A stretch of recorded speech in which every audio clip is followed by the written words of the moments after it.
Chapter 480. Most of the cities were brightly lit at night. The Taytan city did not seem to have a curfew. The streets were still bustling with activity. Men and women wearing Taytan clothing walked on the streets. The tea houses and restaurants were open for business. One could see the people inside through the open doors and windows. When the Khan's carriage arrived, the guards at the city gate immediately saluted. The commoners on the streets also retreated to the sides and saluted. They all greeted the Khan in Taytan. Qin Yining and Lu Heng sat on the handcart and looked at the lively crowd. They could not help but look at each other. In Daeju, Li Chitian would never dare to appear in front of the commoners like this. This was because such a lively scene was the most suitable place for an assassination. It seemed that Anari was very close to the commoners. She would do more to get closer to the commoners. The simple enthusiasm of the commoners warmed the hearts of outsiders. Lu Heng whispered in Qin Yining's ear, "Do you think so too?" He did not need to finish speaking. Qin Yining already knew what he wanted to say. He nodded and said, "The skilled are bold." Anari had some skills. She also had the Taytan god of war, Sai Qin, to protect her. Her guards were also very responsible. With her flamboyant and showy personality, it would be strange if she hid carefully. The carriage went all the way to the majestic Taytan Imperial Palace. Unexpectedly, just as they turned the corner, two ragged youths suddenly ran out from the cheering crowd and knelt on the ground. Anari raised her hand and stopped the carriage. The surrounding commoners also looked over curiously. Anari sneered, "What are you doing? I let you live last time, and now you want to die again. Khan, I beg you to let go of Abu and Iji. I beg you to let go of Abu and Iji. I let you live, and you dare to come again. Abu and Iji have committed a serious crime. They should be slaves to atone for their crimes. So are your clansmen. No, our Minuo tribe was already a subject when Khan became the regent, but Khan refused to let our tribesmen go. Our tribe originally had more than 20,000 people, but now, Khan has slaughtered less than 4,000, leaving only the old, the weak, the women, and the children. I, Abu and Urji, have already surrendered. Why does Khan still want to kill us all? Serves you right." Anari immediately began to criticize the Minuo tribe for obstructing her path to the throne. The scene was silent, and only Anari and the two teenagers could be heard arguing more and more fiercely. They used Taytan, Qin Yining. She didn't understand, but she realized that Lu Heng, who was beside her, seemed to understand. "You know Taytan?" Qin Yining asked in a low voice. Lu Heng looked into her bright eyes and nodded with a smile. He then whispered into her ear the content of their argument. Qin Yining fell into deep thought. Taytan was different from Daeju. Most of their people lived a difficult life as nomads. On the surface, they were unified under the Khan, but in reality, the country was divided into many tribes. The Minuo tribe originally had 20,000 people, which was already considered a large tribe in Taytan. But because of the power struggle, Anari reduced their numbers to 4,000, the old, the weak, the sick, and the disabled. Qin Yining also understood that political struggle was always a matter of life and death. Whoever showed mercy would pay with their lives. But she still had a soft spot in her heart. Seeing that Anari's argument was getting fiercer and fiercer, and that she was already rushing towards the two half-grown children with the horsewhip in her hand, she couldn't help but ask, "Khan, don't tell me you are deliberately putting on a show here to show me, a foreign guest, how you uphold the tradition of hospitality." As soon as Qin Yining spoke, everyone's eyes fell on her. She was speaking Daeju's language, so most of the onlookers couldn't understand. But Anari could understand. She turned around angrily and met Qin Yining's indifferent and slightly mocking gaze. She scolded, "What do you mean? What I meant was literally what I said. The Khan speaks Daeju's language very well, so he should understand." Anari didn't want to whip the two teenagers anymore. She turned around and angrily walked toward Qin Yining. Lu Heng worriedly shielded Qin Yining behind him and said in Taytan, "The princess is only thinking of the Khan. Killing people is just a matter of nodding your head. The Khan has already killed so many of their people and captured their parents. Why bother beating 2 children in front of everyone? Although Qin Yining was grateful for Lu Heng's protection, she didn't want to rely on others to help her solve the problem she caused herself. She continued in Daju's language, "The Khan is a hero, the ruler of a country. You have many soldiers and generals under your command, and there are so many experts surrounding you. You don't even want to let go of a tribe that has already submitted to you, and you even want to kill 2 filial and innocent children. Aren't you afraid that people will be disappointed if they see you like this?" Anari was furious and fiercely swung her whip. "Who do you think you are? How dare you point fingers in front of Ben Khan?" The Minuo tribe resisted and lost, so they are all Ben Khan's slaves. Ben Khan can do whatever he wants with them. Do you think he needs to explain himself to you? Yes, you can do whatever you want. Qin Yining waved her hand and looked like she was dealing with an unreasonable child. She sighed and said, "But isn't the Khan afraid that the teeth will feel cold when the lips are gone, and the fox will mourn when the rabbit dies? Look at your subjects. Are you sure that killing the weak is the only way you can show your majesty as the ruler of a country? Khan, I always thought you were a heroine with means and shrewdness. Now it seems that you are just an upstart who gets carried away by the joy of power." "What did you say? Who are you calling an upstart? Aren't you, Khan?" A person who is truly in power will not show off just because he has a little bit of power in his hands. He will use his power to show off his means in front of those innocent people. You are already the Khan. Why are you in such a hurry to show off? You look as ugly as an upstart who doesn't have much money but still wears a 3-kilogram gold hairpin to show off in the streets. This will only lower your image. I can't see the bravery you want to show at all." These words were like knives that pierced Anari's heart. She was so embarrassed that her face turned red. She was just about to raise her whip when she saw that the people around her were looking at her quietly. Qin Yining's words just now hovered in her mind again. If she really lashed out now, it would be to affirm that Qin Yining's words were correct. At this moment, the 2 pleading youths were like 2 nimble loaches. They turned around and plunged into the crowd and ran far away. The guards didn't have time to react. They cried out in alarm and chased after them. Anari looked back and saw that they had run far away. The surrounding people were still being chased away by the guards. She became even more angry. Qin Yining shook his head and said, "Seeing that the Khan has treated us for free, I will give you a sentence. The ruler is the boat, the commoners are the water. The water carries the boat, the water capsizes the boat. If the ruler thinks of danger, then how can danger not come? When the Khan is free, you can read Zunzi.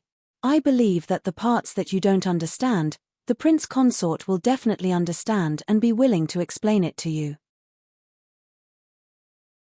Chapter 481. As soon as Qin Yining spoke, Lu Heng, who was beside her, furrowed his brows in worry. He couldn't help but tug on her sleeve. He could also tell that Sai Qin was a bit off, but this was Taiten's national affairs. There was no need for an outsider to speak up, especially in front of Sai Qin. Lu Heng was a bit annoyed at Qin Yining's impulsiveness, but he was more worried that she would be implicated. As expected, Sai Qin stood up and walked in front of Anari. He looked at Qin Yining with a cold gaze. Qin Yining's words were not impulsive, but after careful consideration. If the Taitan rulers were united, what good would it do for Daju? It would be best if Anari and Sai Qin were suspicious of each other, so that they would have no time to invade. Furthermore, she could tell that Sai Qin was a man who placed great importance on power. If Anari continued to act foolishly, the throne would be usurped sooner or later. If Sai Qin became the Taitan's ruler, the pace of their invasion to the south would increase. However, Daju's treasury was currently empty. How would they have the strength to resist? Pang Xiao and Ji Zayu were having a hard time leading their troops into battle. How many soldiers would be spilled on the battlefield? How many innocent people would die? Qin Yining didn't want to see a war. It would be best if Anari and Sai Qin were busy fighting each other. Qin Yining looked fearlessly at Sai Qin and smiled. "Does Prince Consort also think that my words are reasonable? It seems that Prince Zhongxian's consort is quite knowledgeable. Isn't there a saying in Daju that a woman's virtue is if she has no talent? If the consort is like this, Wouldn't she be considered a deviant? Hearing Sai Chin's words, Anari added, look at that vixen. She's definitely not someone who knows her place. When Qin Yining saw Anari's expression, she knew that her warning was in vain. When she met Anari's angry and jealous eyes, she shook her head and sighed. Khan, you should pay attention to your own status when you speak. Only then did Anari remember that he was on the street. She was the Khan of the Tartar Empire, and so many people were watching her every move. Such a statement of jealousy would really attract criticism. Anari turned around and said, let's go back to the palace. The accompanying guards immediately complied and ordered them to set off. The group moved forward again, heading towards the palace. The commoners dispersed and regained their previous enthusiasm. Qin Yining returned to the handcart. Lu Heng said in a low voice, I know what you're thinking, but you have to think about your own safety. It's best if you stay alive and return to Daeju. You don't want to lose your life here for no reason, right? Qin Yining knew that Lu Heng was truly concerned about her. She said in a low voice, I know. Sai Qin still wants to use me. He won't kill me for now. I feel like he's up to something. You have to be careful. Even though you're from the Lu family, you've been missing for so long. You still don't know what's going on in your family. You have to think about taking a step back when you're negotiating with them. Don't trust your family too much. Qin Yining was a person who knew how to repay kindness. Now that she and Lu Heng were in trouble together, Lu Heng was truly concerned about her. She also sincerely reminded Lu Heng. Even though it was a splash of cold water, Lu Heng still felt warm from her sincere concern. How could he not understand? The Lu family was a century-old family. Its power was intertwined and not united. He had been away for so long, and now that he was missing, the power in his family might have already been reshuffled. Even though Sai Qin didn't kill him because of his status as a member of the Lu family, he still kept him alive for negotiation. However, if the Lu family had any intention of giving up on him, Sai Qin definitely wouldn't let him go. Speaking of which, the two of them were in the same situation. The architecture of the Taitan Imperial Palace was completely different from that of Daeju's Imperial Palace. The palaces here were less exquisite and more magnificent. The palace maids all bowed in unison to welcome the Khan. Anari had been suppressing his anger. Now that they were in his territory, he immediately pointed at Qin Yining and said, lock her up in the dungeon for Ben Khan. Arrange for people to keep an eye on her. Without my orders, no one is allowed to let her out. Yes. The Imperial Guards immediately came forward to tie her up. However, Sai Qin raised his hand to stop them. Khan, we still need to make use of these two people. The dungeon is dark and damp. If a woman gets sick or something happens to her, it will affect our plans. Anari narrowed his eyes at Sai Qin. He approached him and grabbed his collar. He gritted his teeth and said, you can't bear to part with her.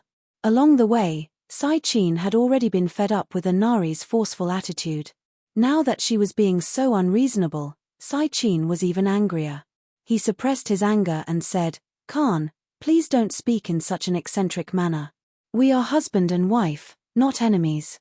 Could it be that you haven't seen or heard how I treated you all these years? I am very clear that you care about me, and I am very touched. However, you have wronged me time and time again, and it makes me very sad. Sai Qin was born gentle and refined. He had the temperament of a scholarly general. At this time, he was frowning and standing with his hands behind his back. He had an imposing manner that made people trust him. Anari had long been deeply in love with him.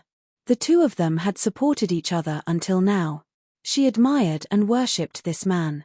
Hearing him say this, Anari's heart skipped a beat. Thinking back to her actions, she felt somewhat regretful. However, her pride as a Khan did not allow her to lower her head. She stubbornly bit her lips and did not speak. Sai Qin sighed and turned to instruct the palace maids, take the two guests to the side hall to rest. Arrange for people to take care of them. Yes. The palace maids obeyed and led Qin Yining and Lu Heng in opposite directions. Qin Yining glanced at the two older maids leading her. Seeing their light steps and well-trained appearance, she knew that they were skilled in martial arts. Regardless of how Sai Qin comforted Inari, Qin Yining followed behind the maids. She carefully observed the courtyards on both sides of the corridor and the tall and rugged buildings. She also memorized the surrounding scenery and routes clearly. The side hall where she was locked up was very spacious. As soon as she entered, she felt a gust of cold air hit her in the face. The floor of the hall was neatly laid with stone bricks. The stone bricks were covered with a red carpet. The windows on both sides were tightly shut. Behind the screen was a wide couch. In front of the couch was a square stove sunk into the ground. The bonfire inside was not lit. "Madam, please rest here for the time being." The maid Da Ju spoke very well. Her voice echoed in the spacious side hall. Qin Yining nodded. Another maid went forward to light the bonfire. Qin Yining sat down on the couch and stretched out her hands towards the bonfire to warm herself. At this time, several maids brought in a quilt and a fur mattress. Qin Yining did not refuse. She wrapped herself in the quilt and buried half of her face in it. She let out a long sigh as she warmed herself by the fire. Tayton was even more northerly than Da Ju's capital. In this season, the capital of Dian was already in the season of autumn rain and cold. Here, one could already feel the knife-like northern wind. Qin Yining shivered. After warming up for a while, she curled up and lay down to rest. However, she felt that her nose was sour and her eyes were hot. Tears suddenly welled up in her eyes. She used all her strength to restrain herself from crying. Tears made people weak, but she could not be weak now. She wanted to escape from Sai Qin's scheme and Inari's fear to leave the Tayton alive. She could not allow herself to be weak at all. She could not allow herself to be afraid or retreat. Once she had such weak emotions, only eternal damnation would await her. Qin Yining did not sleep well that night. She was imprisoned and monitored in a place that did not provide her with any sense of security. She had to constantly be on guard to see if anyone came back. It was impossible for her to sleep peacefully. However, when she woke up early the next morning, she was still energetic and calm as usual. The maid was the same one from yesterday. Her name was Wu Yan. Qin Yining observed that she might also be a martial artist. Because she walked silently, she always appeared behind him suddenly. However, Wu Yan's temper was not annoying. As long as it was within her knowledge, she would bring Qin Yining around. She would also explain to her about the surrounding buildings and some Tayton customs. She was also attentive when serving Qin Yining. "Madam, it's almost time." "Okay." Qin Yining took the cotton cloak from Wu Yan and put it on. She also put on a grey rabbit fur scarf and warm boots. Wu Yan led Qin Yining out of the palace. Outside the side door of the palace, there was already a group of guards and warriors waiting there.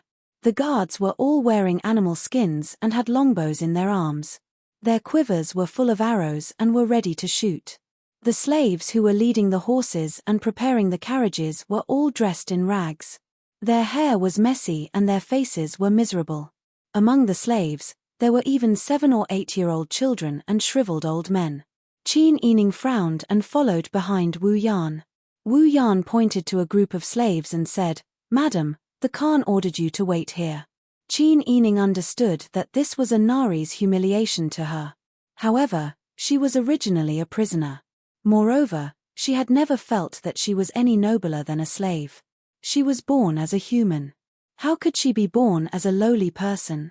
Moreover, with Inari's methods, these slaves could be ordinary herdsmen who were defeated by her tribes during her expeditions. She did not think much of it and turned to stand in the middle of the group of slaves.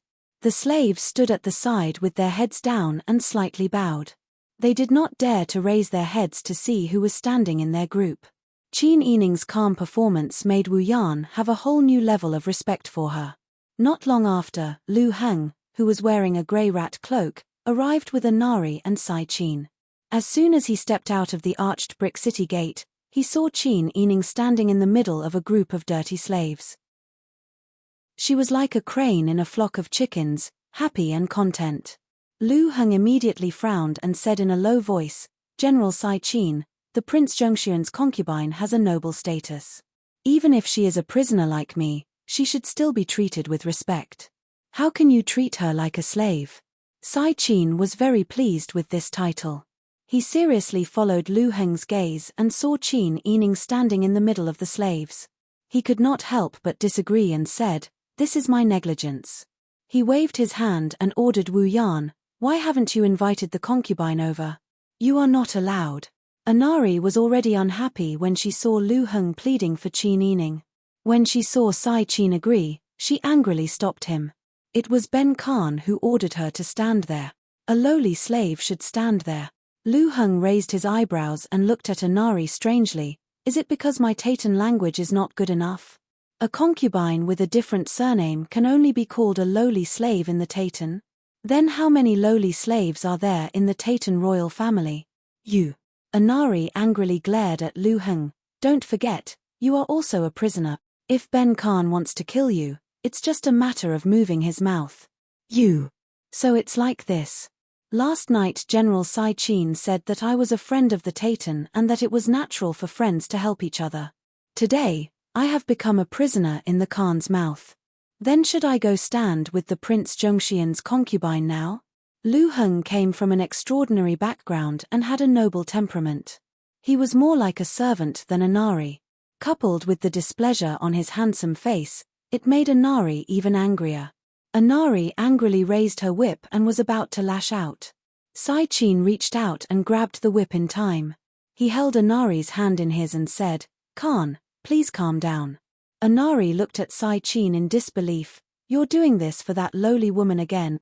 Sai Qin's face was as cold as water. "Khan, you have to be careful of what you say. What are you trying to do with me by suspecting me like this?" Anna Ri saw that Sai Qin was really angry. She felt wronged and angry.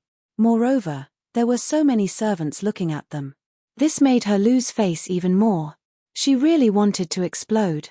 She wanted to explain what happened last night, but seeing Sai Qin's angry expression, she remembered the wet nurse's words, "Khan, you must not be so suspicious. The prince consort is not that kind of person. If Khan continues to be suspicious, it will only make a man's heart more inclined towards a gentle and affectionate woman." Gentle and affectionate. Anari couldn't help but look at the hateful Qin Yining, who was still standing among the slaves with a calm and beautiful expression. She forced herself to control her temper. Today's hunt must kill her. What cooperation? What business deal? As long as she could cooperate with the Lu family, that woman deserved to die. Seeing that Anari was silent, Sai Qin's anger subsided. He angrily reprimanded Wu Yahan. "How did you lead the way? How could you lead the mistress to the slaves' area?" Wu Yahan had been following Anari's orders and felt wronged. But she also knew that at this time, her master could only push the blame to her in order to regain face. She knelt down and kowtowed. It was this slave's negligence. "Please punish me, Prince Consort. Go and plead with the mistress. If she is unwilling to forgive you, I have nothing to say." Sai Qin's words were Jews. He looked at Qin Yining. These people had been arguing for so long. Qin Yining didn't understand at all, but looking at their eyes, Qin Yining could guess that they were arguing for her. They were most likely arguing about her standing with the slaves. She didn't expect that Lu Heng would stand up for her. Although she didn't know what he said, seeing Anari's face turn green with anger made her feel much better. She was also very grateful to Lu Heng. Now that she heard Sai Qin's words, Qin Yining understood everything. She felt that Sai Qin's thoughts were funny. If she really punished Wu Yan, not to mention how fierce Anna's revenge would be in the future, wouldn't it be better to change another maidservant? What's more, Wu Yahan was following orders. She had always taken good care of her. Qin Yining immediately waved her hand and said, "Get up. You were just following orders." She was speaking Jews language, so the slaves around her didn't understand. But Wu Yahan's Jews language was very good. Hearing Qin Yining's words, although she was afraid that Anari would be angry, she was very grateful. She put one hand on her chest and bowed before standing up. The slaves could understand Taitan's language, but they couldn't understand what Qin Yining was saying. They understood the argument between the Khan, Prince Consort, and Lu Heng. Now that Qin Yining was so tolerant, their impression of her became better. These slaves were the former nobles of the defeated tribes. They had been enslaved by Anari for a long time. They also sympathized with Qin Yining's current situation. What's more, this was a woman who looked like a fairy. Even if she was the princess consort of Daeju's god of war, Wang Yi, it couldn't change their impression of her. Qin Yining was invited to Lu Heng's side. Anari suppressed the anger in her heart and ordered someone to give Qin Yining a horse and a bow. She couldn't wait and shouted, "Let's go." Chapter 483. Qin Yining's horse was a tall yellow horse with a quiver on its saddle. There were 30 arrows in it, and her bow was the same half-stone bow that Anari used. Hunting was not a problem for Qin Yining. In her early years, she relied on hunting to survive in the mountains. At first, she would set traps to catch small animals and identify herbs and wild vegetables. When she was older, she would go to the market at the foot of the mountain to sell some mushrooms and herbs in exchange for some money. She knew that there were people who bought furs, so she followed some hunters and learned some hunting skills and common knowledge. Although she lived a carefree life for 3 years, she would not forget the skills she learned. However, shooting arrows while riding a horse was difficult. If she stood on the ground, it would be much easier. However, Qin Yining did not want to overdo it. Her existence had already caused Anari to fall into a vat of vinegar. If she showed her talent in hunting, Anari would probably be angered to death. She only held the bow for self-protection. Obviously, Lu Heng had the same thoughts as her. He also held the bow and reins with one hand as he followed Qin Yining. Outside of the capital, there was a vast and boundless grassland.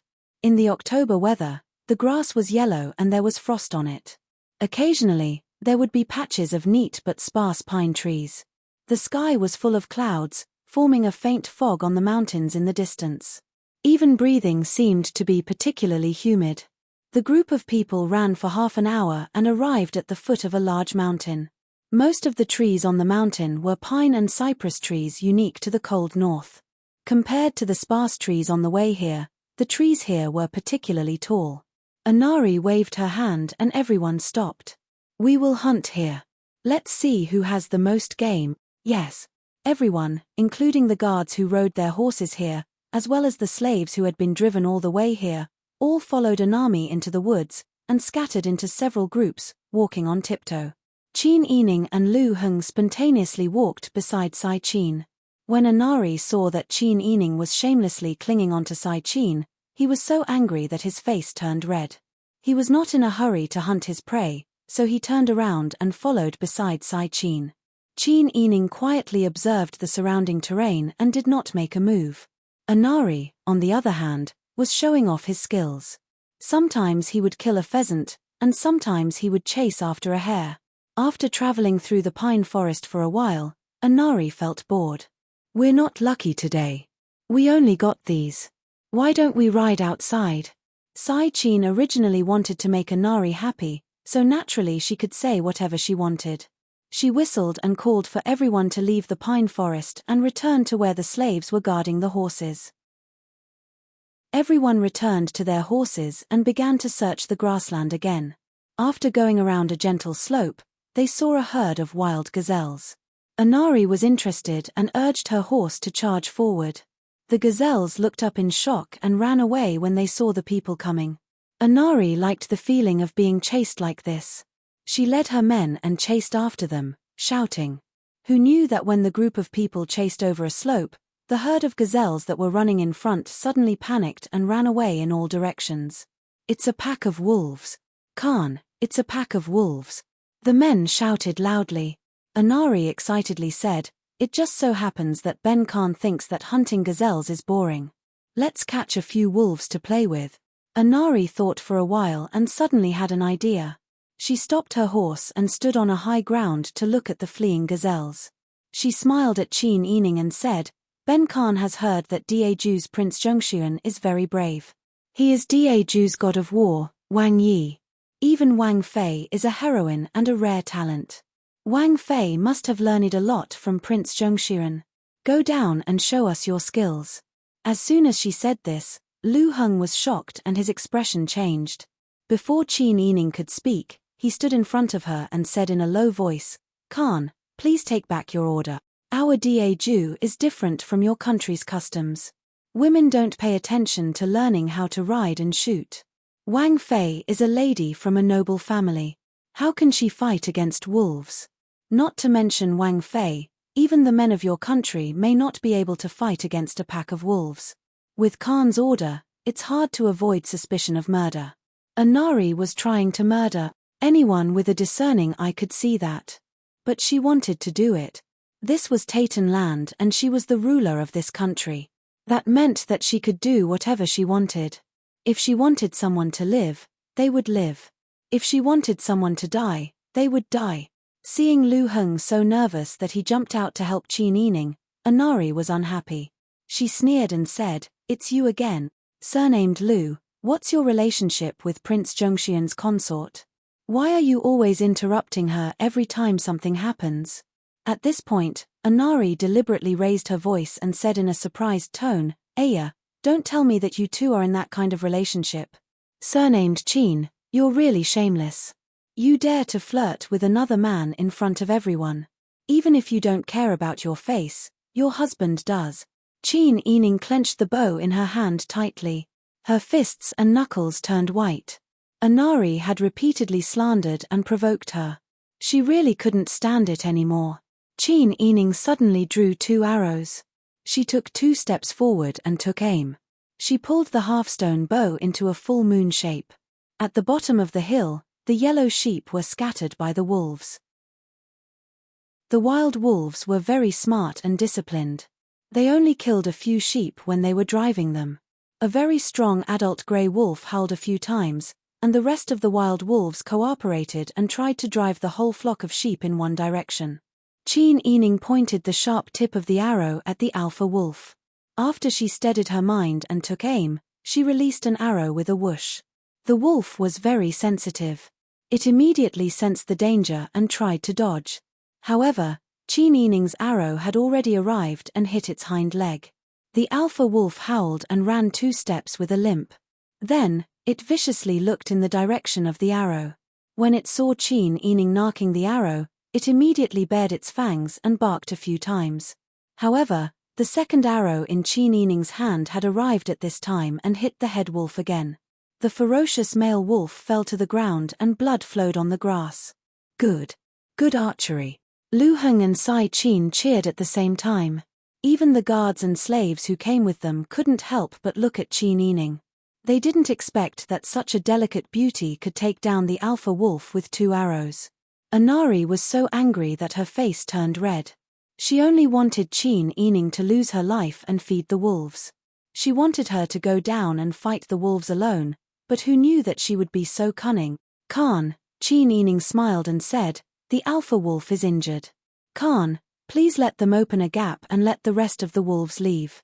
Who do you think you are? What right do you have to command Ben Khan? Ben Khan must kill these wolves. Not a single one can be left alive. You."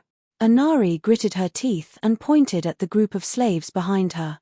Then, she coldly pointed at the wolves and said, "Go, capture all the wolves for Ben Khan." When Qin Yining heard this, she was so angry that her eyebrows were raised. She rebuked, "What does Khan think his subjects are? Livestock that you can order around as you please. Look at these people. There are old and weak people, women and children. How can you be so cruel as to let them capture the wolves alive? You are sending them to their death." Anari was furious. She glared at Qin Yining and waved her hand at the guards and attendants beside her. These people immediately understood and rushed into the group of slaves with horsewhips. They drove the group of people towards the wolves. A few people who refused to go obediently were killed on the spot. The screams of the slaves were filled with despair. They could only follow the orders of the guards and rush down with their eyes closed.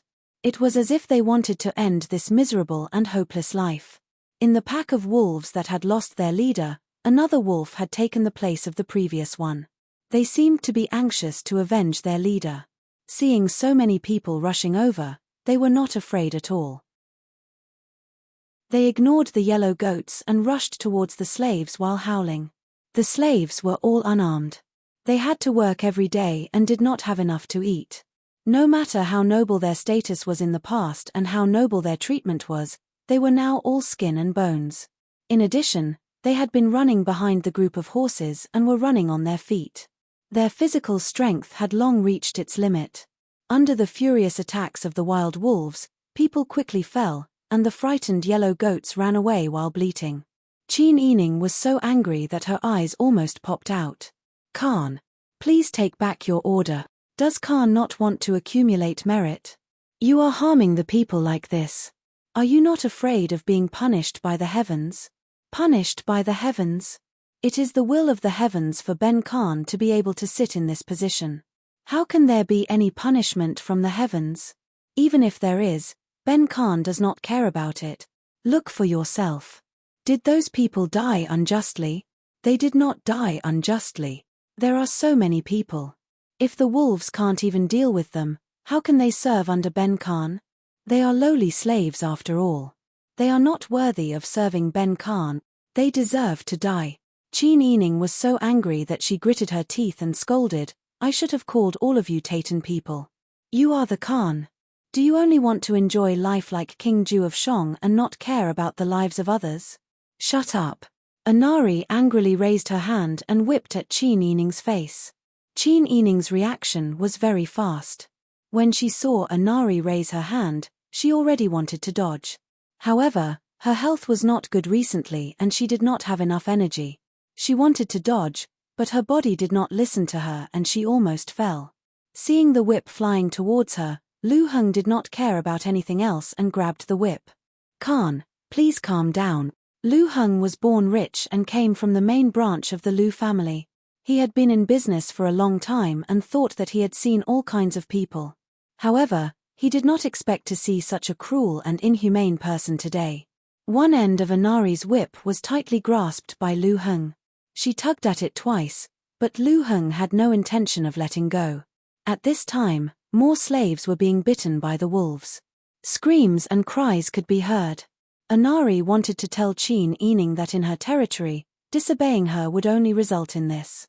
She even wanted Qin Yining to be eaten by the wolves. Chapter 484.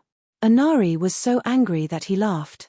Taytan said quickly, Young Master Lu, you wouldn't think that you have the right to be arrogant in front of Ben Khan just because you discussed some things with the prince consort, would you? Lu Heng let go of the whip, but tightly protected Qin Yining behind him. He said in a deep voice, Khan, you don't have to think too much. I just want to remind you that the people being eaten by the wolves are your Taytan people, and the people watching from the side are also your Taytan people. If you let your people see such a tyrannical side of you, aren't you afraid that they will grieve and hurt their own kind? Aren't you afraid that your benevolent reputation will be ruined, and that no one will be willing to follow you sincerely in the future? Anari said in a deep voice, Do you think it's your turn to teach Ben Khan how to do things? I don't dare. I don't mean to teach you, I just want to advise Khan. After all, the prince consort and I have reached an agreement to cooperate, so we can be considered friends. Khan and the prince consort are husband and wife, so we are family. If I pretend not to see the problems in my friend's family, then what kind of person am I? You're twisting words and forcing logic. Anari pointed at Qin Yining and sneered, You obviously like this vixen and want to please her. Lu Heng, if you're really a man, then don't use this kind of method. If you like her, then you like her. If you want to sleep with her, then sleep with her. Anyway, there are so many opportunities outside, what are you afraid of? The matter between you and her is your matter. Can you not always get involved between me and her? Lu Heng's feelings of not getting what he wanted were poked, and he was said to be so unbearable. He was so angry that his face turned red. He said in a deep voice, If Khan doesn't want to listen to my advice, then I have nothing to say. But Khan has done so many unrighteous things, don't regret it in the future. Who do you think you are? Do you think that Ben Khan will listen to you? Anari kept talking in a language that Qin Yining couldn't understand. When he argued with Lu Heng, he also spoke in Taytan. Qin Yining didn't know what they were arguing about. He was really depressed and aggrieved. especially when a group of slaves were being slaughtered by wild wolves not far from the foot of the hill. The stench of blood was so thick that it couldn't disperse, and the screams were so sharp that they cut a few holes in people's hearts. This kind of hell on earth was caused by a single sentence from Anari, but Anari did not have the slightest awareness of this, as if it was a matter of course. What's the use of these people who monopolize power and don't think about the people? What's the difference between a Nari and a Dayan ruler? Chin Ening circled around the two people who were arguing. Once again, he knocked an arrow on his bow and aimed at the wild wolf in the middle of the battle. At first, she was able to aim accurately because there were no humans around the wolf. But now, the wolf was killing in the crowd. Chin Ening's arrow tip turned sharply, and it was very easy for her to accidentally injure her own kind. This made her fearful and fearful. Seeing that she kept aiming but didn't shoot an arrow, Sai Chin finally opened his mouth. "You want to kill the wolf again? Are you sure that you won't hurt the people around you?" Chin Ening looked back at Sai Chin and sneered. At this time, shouldn't the prince consort think of a way to persuade the Khan to let those slaves go? Sai Chin clasped his hands behind his back and said, "Do you know that these people are all criminals who have been convicted of treason? If their deaths can bring joy to the Khan, then it's a worthy death." Chin Ening's bow was fully drawn, but she couldn't aim at the prey. She couldn't rashly release the bowstring in case she hurt her arm. Just as she was feeling melancholy, she heard Sai Chin's words. She was so angry that her long, shapely eyebrows rose. She turned around and aimed the sharp tip of the arrow directly at Sai Chin's nose. Sai Chin looked at Chin Ening without moving an inch. Anari and Lu Heng were both frightened by Chin Ening's actions. They even forgot about their quarrel. The surrounding guards drew their swords and sabers. They surrounded Chin Ening one by one, as if they would only stop when they cut her into 1,000 pieces. Sai Chin didn't show any fear. His eyes were even brighter, and there was even an unconcealable smile on his lips. "What do you want to do?" Chin Ening pursed her lips. A gust of wind blew, bringing along a fishy smell. It also blew the hair on her temples and the red agate fringe on her forehead. "Give the order to save people and kill the wolf. Otherwise, I will kill you. I give the order. Khan's decree is for them to die. What order can I give? Isn't there a saying in Daju that goes, if the monarch wants his subjects to die, they have no choice but to die? You are the Titan god of war. You control a large number of troops and have such high prestige in the army. Do you think these people won't listen to you? You just don't care about their lives. My husband is a soldier who leads troops to war. He is as famous as you. I know that his hands are stained with a lot of blood, and he has killed countless people. But I know in my heart that he is a good person who can subdue demons and has a compassionate heart. But what about you? Your compassionate heart has been eaten by dogs, hasn't it? Such an unprincipled person. How can you be as famous as my husband? I feel ashamed for you. Shut up." Chin Ening's words pierced through people's hearts. Sai Chin listened with a gloomy expression, while Anari was seething with anger. "Guards, take her down for Ben Khan." When the guards heard this, they rushed forward like a swarm of bees. Lu Heng anxiously stomped his feet and stepped forward to protect Chin Ening. He pulled her back and said, "How can you be so impulsive?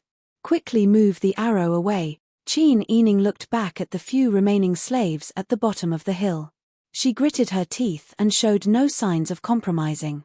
The guard stepped forward and grabbed Chin Ening's hand that was holding onto the arrow's tail, forcing her to release the arrow in a direction where there was no one around. When the bowstring was released, Chin Ening's hands were immediately pinned behind her back. Anari said in a low voice, "This person intends to assassinate the prince consort. Her intentions should be punished. Immediately take her away and behead her." "Yes." The guards pulled Chin Ening to the side. Unexpectedly, Sai Chin, who had been silent all this time, coughed and casually waved her hand. When the guards saw this, they immediately forgot about Anari's orders and let go of Chin Ening's hands. When Chin Ening saw this, she immediately understood that in Titan, Sai Chin really meant what she said. Anari shouted, "Why did you let go of this evil vixen? Ever since she came, we have not been able to live in peace. If we get rid of her today, we can get rid of a scourge. At this moment, a sound similar to a dog's barking came from the bottom of the hill. Qin Yining turned around and saw a ground full of badly mutilated corpses and the grass dyed red with blood. The guards were driving the wild wolves away. She closed her eyes. Ever since she was forced to follow Anari, she had to endure all these frustrations. Every word she said to her was torture. Sai Qin gestured again. Immediately, the guard stepped forward and brought Qin Yining and Lu Heng to the side. Chapter 485. Anari was flabbergasted as she looked up at Sai Qin, whose face was as calm as still water. She asked in disbelief, "What do you mean, Khan?" Sai Qin squeezed out these two words from between his teeth. He grabbed Anari's wrist and pulled her in front of him. He lowered his head and stared at her until their noses were almost touching. "Have you had enough?" The tassels on Anari's hat were jingling and her wrist was hurting from Sai Qin's grip. However, she had no time to think about it. All her thoughts were frozen by Sai Qin's unprecedentedly serious expression. "Prince Consort, I am Khan. I have my own rules for everything I do. How dare you say that I am causing trouble?" Sai Qin gritted his teeth and said in a low voice, "You are the ruler of a country. Your subjects are watching your every word and action. You are acting like a shrew and don't know how to control your emotions in front of others. Do you still care about your face? Do you still care about your face when you act like this? Do you still want me to put my face?" "That's enough. What do you mean by your face? You only care about that vixen and don't care about my feelings at all. Why do you think I am targeting her in front of everyone? If you were truly devoted to me and didn't make me feel the slightest bit of jealousy or sadness, then why would I act like this?" Anari didn't care about her face. Sai Qin deliberately lowered his voice so as not to attract the attention of others. However, Anari only cared about making a ruckus. She felt wronged and was suppressing her anger. However, she didn't feel that she was doing anything wrong. Her sharp voice traveled far and wide and attracted everyone's attention. It was as if she wouldn't stop until everyone knew what she was doing. Although Qin Yining didn't understand what they were saying, he couldn't help but frown in disgust when he saw Anari acting like a lunatic. Anari happened to turn her head and met Qin Yining's gaze. Her face burned as if she had been slapped a few times. She was already the Khan and the most respected woman in the Taytan. However, her husband not only used violence against her, but also for another woman. Anari was embarrassed and angry. She struggled to break free from the restraint on her arm and raised her hand to give Sai Qin a hard slap. "Pa!" With a crisp sound, Sai Qin was slapped to the side. His face was as calm as an ancient well, but all the guards and soldiers around him quieted down in an instant and stared in silence. Anari was actually regretful after the slap. Sai Qin was a heroic man, unlike those despicable people who fawned over her for the sake of power and benefits. When they first got married, it was also Anna who took the initiative. Sai Qin wasn't willing to be the prince consort from the start. After all, any talented and ambitious man would not want to be called a woman who had to be treated with respect. If he became the Khan's son-in-law, he would only be Anari's accessory. Even if he fought for everything with his own efforts, people would say that he achieved it by stepping on a woman's shoulders. Anari knew that Sai Qin had been questioned a lot. In fact, she had been holding back her anger. Because she knew this, she was worried about her gains and losses.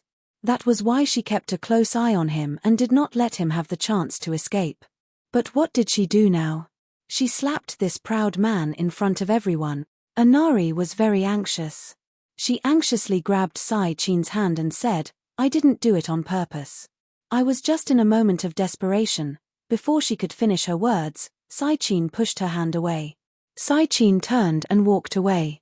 He raised his voice and ordered everyone, "Go back." With just these two words, the accompanying guards greeted him solemnly. Qin Yining and Lu Heng looked at each other. They could see the deep meaning in each other's eyes. It seemed that they had guessed correctly. In Taytan, Sai Qin's prestige in the military was equivalent to Pang Xiao and Ji Ziyu's Tiger Army and Dragon Army in Daeju. How could such a man be willing to submit to a woman's skirt? Now, it seemed that Anari's bodyguards all respected and submitted to Sai-Chin. Anari was actually used to this situation. This meant that Sai-Chin had already grasped most of the power in Tayton. He even made people admire him and submit to him. As for Anari, Sai-Chin was even more successful. No matter how powerful Anari was outside, as long as Sai-Chin was involved, she would immediately become a willful little girl. Whatever she wanted or was afraid of, she would unreservedly show Sai-Chin. This made it easy for Sai-Chin to control her. For a woman who was addicted to love, this was nothing. However, for a woman who held power, this situation was too dangerous. Qin Yining and Lu Heng followed the guards and found their horses. Anari also pursed her lips and followed with a cold face. On the way back, Lu Heng followed closely beside Qin Yining. He urged his horse closer and whispered, "The situation is dangerous. You have to be more careful from now on. You have to be careful with the food you eat. You also have to be on guard against the people around you. I see that the two of them are in a deadlock. If things go wrong, the Khan will take his anger out on you." Qin Yining nodded and whispered, "You have to be careful too. I'm fine. I can still work with them, but you're different." At this point, Lu Heng sighed and said, "You also suffered an unexpected calamity." Qin Yining shook his head with a bitter smile and said, "Things have already come to this. There is no point in thinking too much. We can only look forward." Lu Heng nodded and stared at her for a moment. He then looked away and muttered, "It is your personality that is precious." "What?" Qin Yining couldn't hear Lu Heng's mutterings clearly due to the sound of galloping horses. She could only vaguely hear what he was saying. Lu Heng suddenly came back to his senses and shook his head, "Nothing." Qin Yining saw this and did not ask any more questions. They went out to hunt but did not catch any prey. The slaves they brought were all fed to the wolves. If Anari had not been so angry that he was about to go crazy, Qin Yining would have mocked when. Did she go out to hunt or to feed the wolves? The group of people rushed through the city gates. As they were on their way to the palace, they saw two youths appear in the middle of the road again. Everyone hurriedly reined in their horses. Qin Yining looked over. This time, it was broad daylight and he could finally see the two youths clearly. The two youths were born with good facial features. They had thick eyebrows and big eyes. Their clothes were shabby. Although it was cold, they were barefooted like the slaves just now. The two of them knelt on the ground and kowtowed respectfully. They put their foreheads on the ground and said sincerely, "Khan, please let us Abu and Urji out." Anari was originally sulking. She did not expect these two people who did not know what was good for them to come out and block the road. She could not control her temper. She raised her hand and whipped the bigger youth. "Get out of my way." The young man cried out in pain, but he did not dodge. "I beg Khan to let go of me, Abu and Iji. We, Minuo, have long submitted to you. We are your subjects. Why won't you let us go?" Chapter 486. Dead. The youth blinked his eyes in disbelief and shook his head.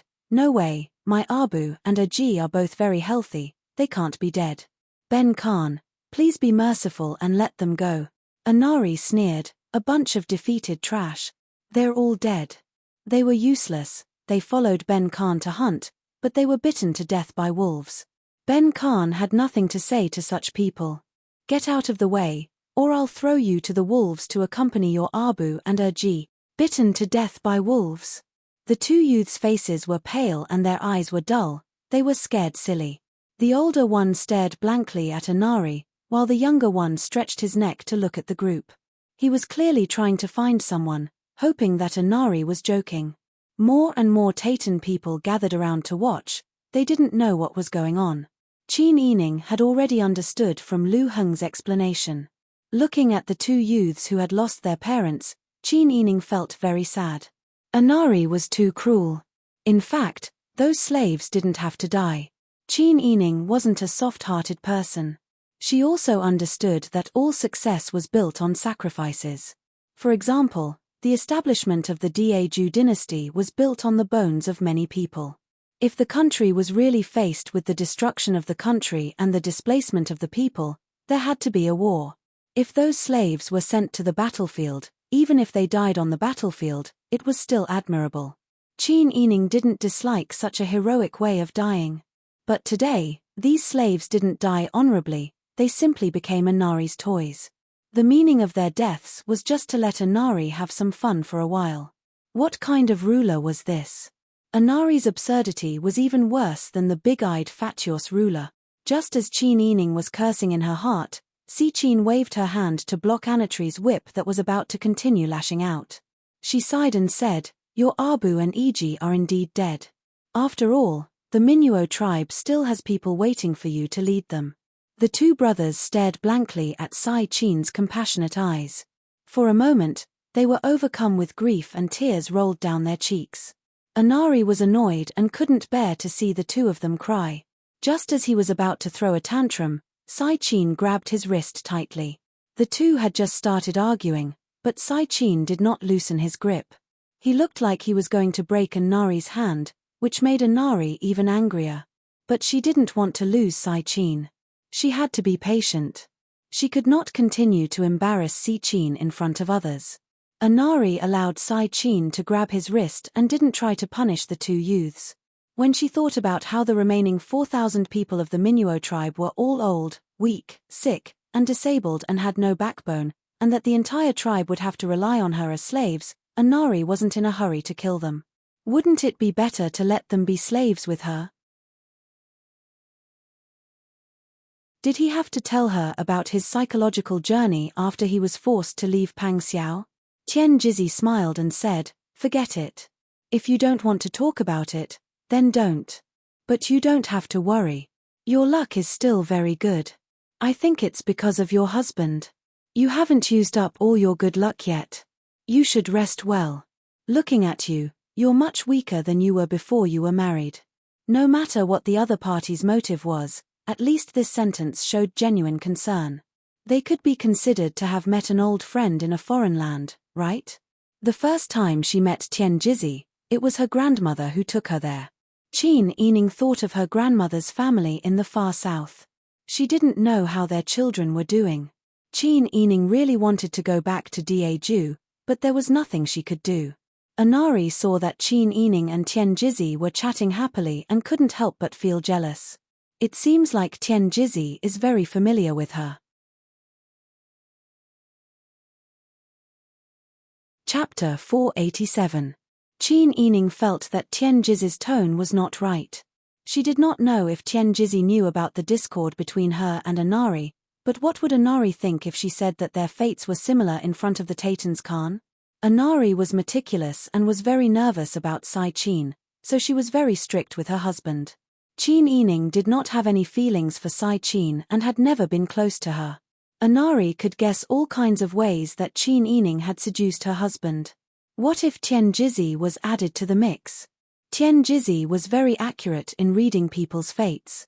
Qin Yining frowned and looked at Tian Jizhi thoughtfully. She met Mu Jinghu's gaze and Mu Jinghu smiled at her, a little embarrassed. And just as Qin Yining thought, Anami's face was as gloomy as water. She said in a strange tone, "It's not easy to meet someone with a fate similar to this Khan. Ben Khan was born into a noble family and knew what he was going to do in the future since he was young. I wonder if the Prince Zhongxian's wife is the same?" Qin Yining gave her a happy smile and said, "Of course I can't compare to the Khan. How many fates can there be in this world?" Tian Jizhi looked at Qin Yining with a smile, then looked at Anna and said with an obvious intention to examine her, "This poor Daoist won't make a mistake." Both of them had the same fate. Although they had their ups and downs in their youth, they had accumulated a lot of experience and were extremely precious. Moreover, both of them were destined to marry iron-blooded men who were quite talented in political and military affairs. Inari's eyes flashed and looked at Qin beside her. She had a few more guesses. Tian Jizhi said so. Did it mean that Qin Yining could develop a relationship with Qin? She had always been worried about this. Inari knew that she could not compare to Qin Yining in terms of looks. She also knew that men loved beautiful women. Ever since Qin appeared in front of her with Qin Yining, Qin had not been as gentle to her as before. They had grown up together, But it seemed that she was not as important to Sai Qin as Qin Yining. She originally thought that Sai Qin had taken a fancy to Qin Yining's looks. But now that she thought about it, it was more likely that it was because they had similar fates. What if Qin Yining wanted to snatch her husband and then snatched her status? When Anna Ri thought of this, she was so shocked that she broke out in a cold sweat. She looked into Tian Jiz's eyes, which seemed to know everything. Then she saw the compassion hidden in Tian Jiz's eyes. Anari's pupils shrank and she became more and more worried and afraid. No, she could not sit and wait. She could not let Qin Yining take everything away from her. Qin Yining looked at Anari's face and knew that she had completely misunderstood. She and Tian Jizi were acquaintances in the Dian dynasty. Tian Jizi and Pang Xiao might have had a master-servant relationship. But now, Tian Jizi was actually trying to frame her. Qin Yining could not think of when he had offended Tian Jizi. He also could not think of a reason for her to do this. Moreover, his mouth was on someone else's body. Qin Yining had no control over what Tian Jizi wanted to say. She could only rejoice. Fortunately, all of this had happened in front of her eyes, so she could take precautions in advance. She did not have to be caught off guard if something unexpected really happened. Tian Jizi picked up the teacup and slowly took a sip. That smooth smiling face squeezed her eyes, making it difficult for others to see her expression clearly. Anari said, "Someone come, send Prince Zhongxuan's consort back to rest. She is tired." "Yes." The maid beside her immediately responded. She supported Qin Yining's arm and forcefully helped him up. Mu Jinghu saw that Qin Yining was being forcefully taken away. He was a little worried and chased after them. However, he stopped when Tian Jizi gave him a look. Qin Yining caught a glimpse of Mu Jinghu's actions from the corner of his eyes and felt a little relieved. At least Mu Jinghu still cared about his safety. This meant that the relationship between Mu Jinghu and Pang Xiao was not rigid. Perhaps he could still ask for help in the future. After Qin Yining was taken away, Anari smiled and said to Tian Jizi, "Master, are you free now? Would you like to accompany Ben Khan for a walk?" Sai Qin did not say much. He only stood up and said, "Rest well and relax. Coincidentally, I also have other things to do. I will take my leave first." Anari smiled and nodded. However, he was still worried about letting Sai Qin go out alone. He even gave a look to the servant beside him. When he saw the servant following Sai Qin out, he directly asked Tian Jizi, "Master, Ben Khan understood what you said just now. You said that Qin Yining and I have the same fate. Is this true?" "Of course it is true." Tian Jizi smiled and said, "I have read the fortunes of so many people and have never made a mistake. Does Ben Khan not trust me?" "Of course I do." Anari quickly denied and said, "Back then, Master's predictions for Li Qitian, Ji Zayu, and Pang Xiao were all very accurate. Even the prince's predictions were very accurate. Why would Ben Khan doubt Master? However, this concerns Ben Khan's lifelong happiness. Ben Khan has to be careful." Tian Jizi smiled warmly when he heard this, like a kind elder.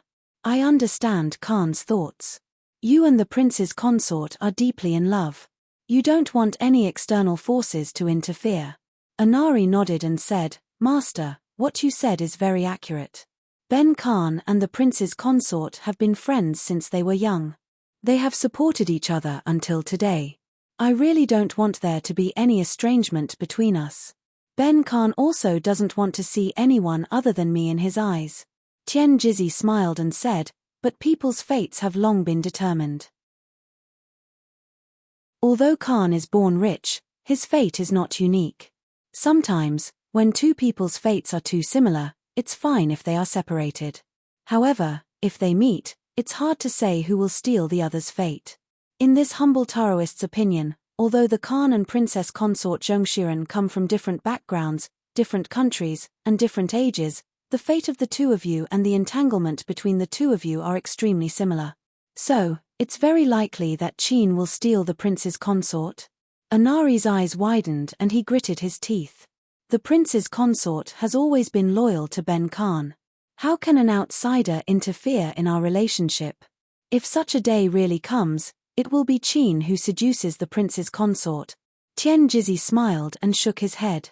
Khan, you're wrong. The Qin clan is not frivolous and seductive. Are you speaking for her? No, Khan. I'm just telling the truth. However, although the Qin clan is not seductive and will not take the initiative to seduce others, her appearance is already a sin. If she doesn't take the initiative, free people will take the initiative to approach her.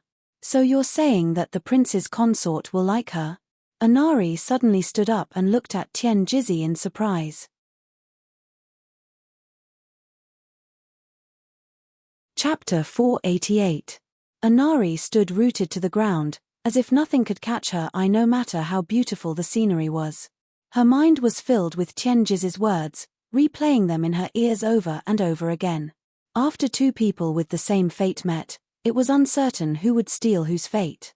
No wonder her relationship with Sai Qin had been so tense recently. She could already feel that the distance between her and Sai Qin was gradually getting further and further. But who was she? How could her status be compared to Qin Yining's? Fate. She did not believe that a dead person could have fate. Tian Jizhi smiled as he looked at Anari. After a long time, he smiled and said, Khan? Anari regained her senses and smiled. Thank you for your guidance today, Master. Tian Jizhi bowed solemnly to Anari and said gently, You don't have to thank me, Khan. I was really afraid. You are the chosen one, your fate is extraordinary, and you will achieve great things in the future. Everything now is just a small fork in the road to success. You just have to take it. You are not an ordinary person, and there is no need for you to be hindered by irrelevant people or things. Anari felt warmth in her heart and said emotionally, Thank you, Master. Ben Khan knows that he is the irreplaceable king of the Taytan. Ben Khan is responsible for the safety of the Taytan nation. It's just a small stone, I just have to kick it away. You have great ambitions, Khan. I really admire you. Tian Jizhi smiled. The two strolled around and chatted. After a while, Anari said that she still had matters to attend to and left. After Anari left and there was no one else around, Mu Jinghu frowned and looked at Tian Jizhi. Uncle, what did you mean by what you said just now? If you keep talking like that, you'll make the Khan hate the Qin clan. Tian Jizhi yawned and wiped the tears from the corners of his eyes with his fingers. He said lazily, I know that you have a good relationship with Pang Zhishi. You've helped him before and protected his wife. However, you didn't help him because you owed him that one time. After you helped him, you don't owe him anything anymore. Your task now is to protect me. Why are you asking so many unnecessary questions? Could it be that you're soft-hearted and want to help the Qin clan escape? Mu Jinghu pursed his lips and stood beside Tian Jizhi. After a long while, he said, I have never disobeyed Martial Uncle's instructions. However, Pang Zhishi and I are friends. Although the reason I helped him before was because I owed him that one time, I didn't repay him just because I owed him something. That way, it wouldn't be a friend helping me, but a transaction. Tian Jizhi cast a sidelong glance at Mu Jinghu and said slowly, I only thought of you as an obedient blockhead. Even Pang Zhishi called you a blockhead. I didn't expect you to be so sentimental. Mu Jinghu pursed his lips and lowered his head. He didn't know how to respond. Tian Jizhi walked slowly to Mu Jinghu and suddenly said coldly, Remember what you call me. You're a member of the Qin clan. If you do anything that goes against my orders, it'll be considered a betrayal of the Qin clan. Mu Jinghu looked down at Tian Jizhi and nodded slowly. Tian Jizhi continued, I've read your fortune. If you stay by my side obediently, I can guarantee your safety. I'm not just asking you to stay here for my own sake. You have to be obedient, whether it's for public or private reasons. Do you understand? Mu Jinghu's lips moved, but he didn't say anything in the end. Tian Jizhi asked seriously again, Do you remember what I said? After a long while, Mu Jinghu nodded. Martial Uncle, I remember what you said. It's just that the Qin clan, are you afraid that Pang Zhishi won't be able to take it if she dies? Mu Jinghu didn't say anything. Tian Jizhi paced back and forth with his hands behind his back. He made a hand seal and calculated for a moment. Then, he smiled and said, Do you wish to see the world unified, the people living in peace, and the prosperity of the world. When that time comes, the people will live and work in peace. There will be no more wars, and they won't have to suffer from hunger or cold. When that time comes, the world won't be divided into your country and my country, because whether it's Taytan, Daju, or Southern Yang, the ruler will be the same person. Do you look forward to that kind of prosperity? As if attracted by Tian Jiz's blueprint, Mu Jinghu said with a longing look in his eyes, "Of course I hope that such a world will come. The people of the world will definitely hope for that. But Marshal Uncle, what does all this have to do with the prosperity you mentioned?" Of course it has something to do with it. Everything I do is to set things right. The 7 killers have reached the top, and the Ziwei Emperor Star is below others. Without the heavenly Tao, the chaotic world will never end. What I've been doing all this time is to restore the prosperity of the world. At least, I want to ensure 100 years of peace. Marshal Uncle, you mean the Daju dynasty. You said that you want to help the Ziwei Emperor Star set things right, but I only see you stirring up trouble everywhere. You want the world to be in chaos, and you're sowing discord in the dynasty. You follow me every day, but you don't understand what I'm doing, let alone the people of the world. Tian Jizi stood with his hands behind his back. He smiled and sighed. On the road to achieving this prosperity, all the mountains and seas of corpses are only the cornerstones that pave the way. All the sacrifices are worth it. Otherwise, wouldn't a person's life be meaningless? Looking at Tian Jiz's back, Mu Jinghu kept many questions to himself. Because he knew that even if he asked, Tian Jizi wouldn't answer.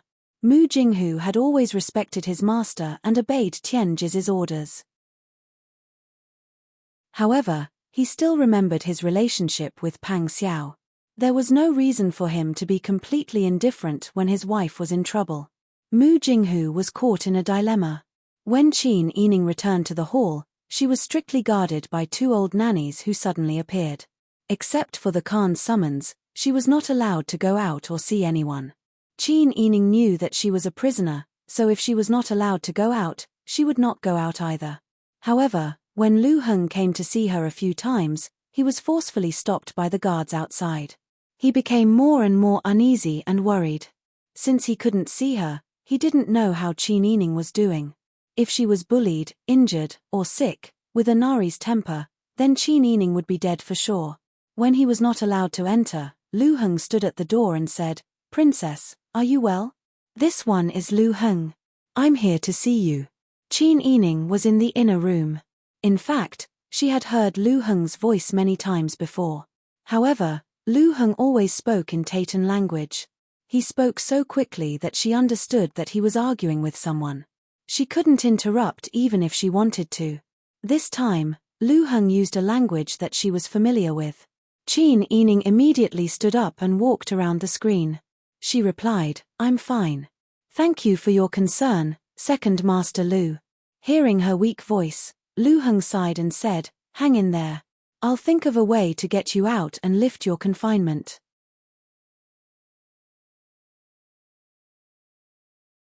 Chapter 489. Lu Heng abruptly turned his head and saw a Nari wearing a red robe with narrow sleeves and a white leather hat. She had bright makeup on her face as she walked over with her hands clasped behind her back. She walked with her head held high, and the beads on her chest swayed as she walked. She held a whip in her hand, and the red tassel on the tip of the whip and the bell on her wrist swayed, making a pleasant tinkling sound. Lu Heng suppressed his anger and cupped his hands in greeting. "Khan. I didn't expect that after Ben Khan locked that bitch up for 2 days, she still had the ability to seduce you. Don't you know that she's just a withered flower with a false appearance? Don't you feel that she's degrading herself by seducing you? Don't tell me you only care about her appearance." Lu Heng's face was cold and solemn as he said, "In Daju, there's a saying, if there's a flower in the heart, then there's a flower in the eyes. Khan, you saw a man and a woman talking a few words, and you thought that the other party was doing something improper. You used the most vicious and dirty angle to speculate. Why is that? You." Anari narrowed her eyes in anger and said in a deep voice, "Are you saying that Ben Khan's heart is dirty and vicious?" Lu Heng didn't answer, and only raised the corner of his lips coldly. Even if he didn't answer, The ridicule was very obvious. Anari was so angry that her face turned red. Just as she was about to scold him, Lu Heng beat her to it again. Lu Heng's voice was slow and gentle, but every word was like a knife. Khan, you're a smart person. You should know what the Taytan people need now. Don't tell me that Khan ascended to this position not to benefit the people, but to show off his power. How dare you? Who do you think you are? What qualifications do you have to talk to Ben Khan like that? Anari was furious. What the Taytan people need, Ben Khan has the final say. Do you mean that if I offend you verbally, the Taytan people won't have a good life? Lu, don't be too arrogant. The guards beside him also drew their swords and pointed them at Lu Heng. Although Lu Heng knew some martial arts, it was only limited to strengthening his body. If he were to fight with his life on the line, he would only end up losing his life. Moreover, with his status, he had bodyguards by his side all year round. When had he ever been so passive? The Taytan man was tall and strong. His eyes were as big as copper bells, and he looked as if he wanted to eat his flesh. Lu Heng had a knife pointed at him, and the other party was so aggressive. It would be a lie if he didn't feel nervous. However, he didn't back down at all. Instead, he took a step forward and pressed his chest against the blade of the guard at the front. If the guard's hand trembled, it was very likely that his chest would be pierced. When the guard met Lu Heng's eyes, he was stunned and did not dare to move. Lu Heng said to Anari in a deep voice, "If you are not afraid of ruining the prince consort's plans, then just do it. However, I still have a word of advice for Khan. Although power is in the hands of the person holding the sword, the people's hearts are not like that. If Khan is always so rude and unreasonable, drawing your sword at the slightest provocation, I really can't imagine what the Taytan will become in Khan's hands." He narrowed his eyes and said, "Khan, why don't you learn more from the prince consort? The prince consort is not only knowledgeable in literature and martial arts, he is also kind and considerate. He also cares about the livelihood of the people. He will never do things according to his whims like Khan. Look at yourself now and think about the prince consort's actions. Comparing them, aren't you afraid of losing the hearts of the people?" Anari's face became more and more purple. She was so upset that she even forgot the purpose of this trip. Was Sai-Chin's voice really higher than hers among the people? It was not easy for her to obtain this throne. Anari still wanted to protect everything she had. However, from Lu Heng's words, how could it be understood that the prince consort could replace her at any time? No, that can't be. Sai-Chin is not that kind of person. They grew up together and their many years of friendship was not something that could be erased with just a few words. Lu Heng was from Daeju. He clearly did not want to see them doing well, that's why he said that. His purpose was to sow discord between her and the prince consort. Anari took a few deep breaths and gradually suppressed the fear in her heart. However, Lu Heng's words just now had planted a seed of doubt in her heart. Ben Khan is the ruler of a country. How Ben Khan wants to govern this country is his own business. I don't need a little aristocratic son like you to advise me. Lu Heng was good at reading people's expressions. Looking at Anari's expression, he had already guessed the gist of it. He smiled and said, "Khan is the ruler of a country. No one can deny this fact. However, as the ruler of a country, you should pay more attention to your own face. Don't lose your respect because of jealousy." Lu Heng casually pushed away the tip of the knife that was pointed at his chest. When the guards saw that Anari was no longer as angry as before, they took the opportunity to put away their weapons. Lu Heng approached Anari. He cupped his hands and respectfully said, "Khan, please think about what I said just now. It will be good for you." After saying that, Lu Heng walked away. It was as if he did not care about this place at all. Anari looked at Lu Heng's back and tightened her grip on the whip. In the end, she could not hold back her temper and kicked the door of the side hall where Qin Yining was being held. "Open the door for Ben Khan." The door of the hall was locked. When she kicked the door, the chain clanged. Coupled with the impact of the wooden door, Qin Yining and the two accompanying old nannies in the hall were startled. Someone opened the door from outside. The two old nannies immediately went forward and bowed to Anari with their hands on their chests. Khan. Anari looked at Chin Ening angrily. Her red lips gradually pressed into a line. She did not spare a glance at Chin Ening. She casually waved her hand and signaled for everyone to leave. No one dared to disobey. Naturally, they bowed and left. Chin Ening frowned as he looked at Anari, who was walking towards him step by step. His hands behind his back gradually clenched. What orders does Khan have? Just say it. You have guts. That day, she had sized up Chin Ening from head to toe. She did not expect that locking her up would not diminish her sharpness. Instead, it made her look like a willow branch swaying in the wind. Anari sneered as she walked closer. She lifted her chin with the whip and forced her to look at her. She stared at her with burning eyes. Chin clan. You're really good at seducing men. Why don't you teach Ben Khan a lesson? Chin Ening had long been tired of Anari's resentful attitude. Khan has repeatedly slandered me because you don't have the confidence to capture your man's heart. You know in your heart that there is nothing between me and your Khan. If you have any doubts, you should use them on Sai Chin. As a woman, let me give you a piece of advice. Don't have the heart to harm others, but you should always guard against others. But Khan has done the exact opposite.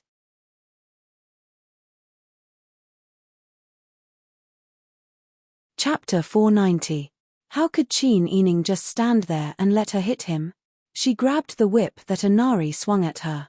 Even though she felt a burning pain in her hand, as if she had grabbed the barbs on the whip, she still held it tightly without batting an eyelid. Chin Ening had a lot of strength.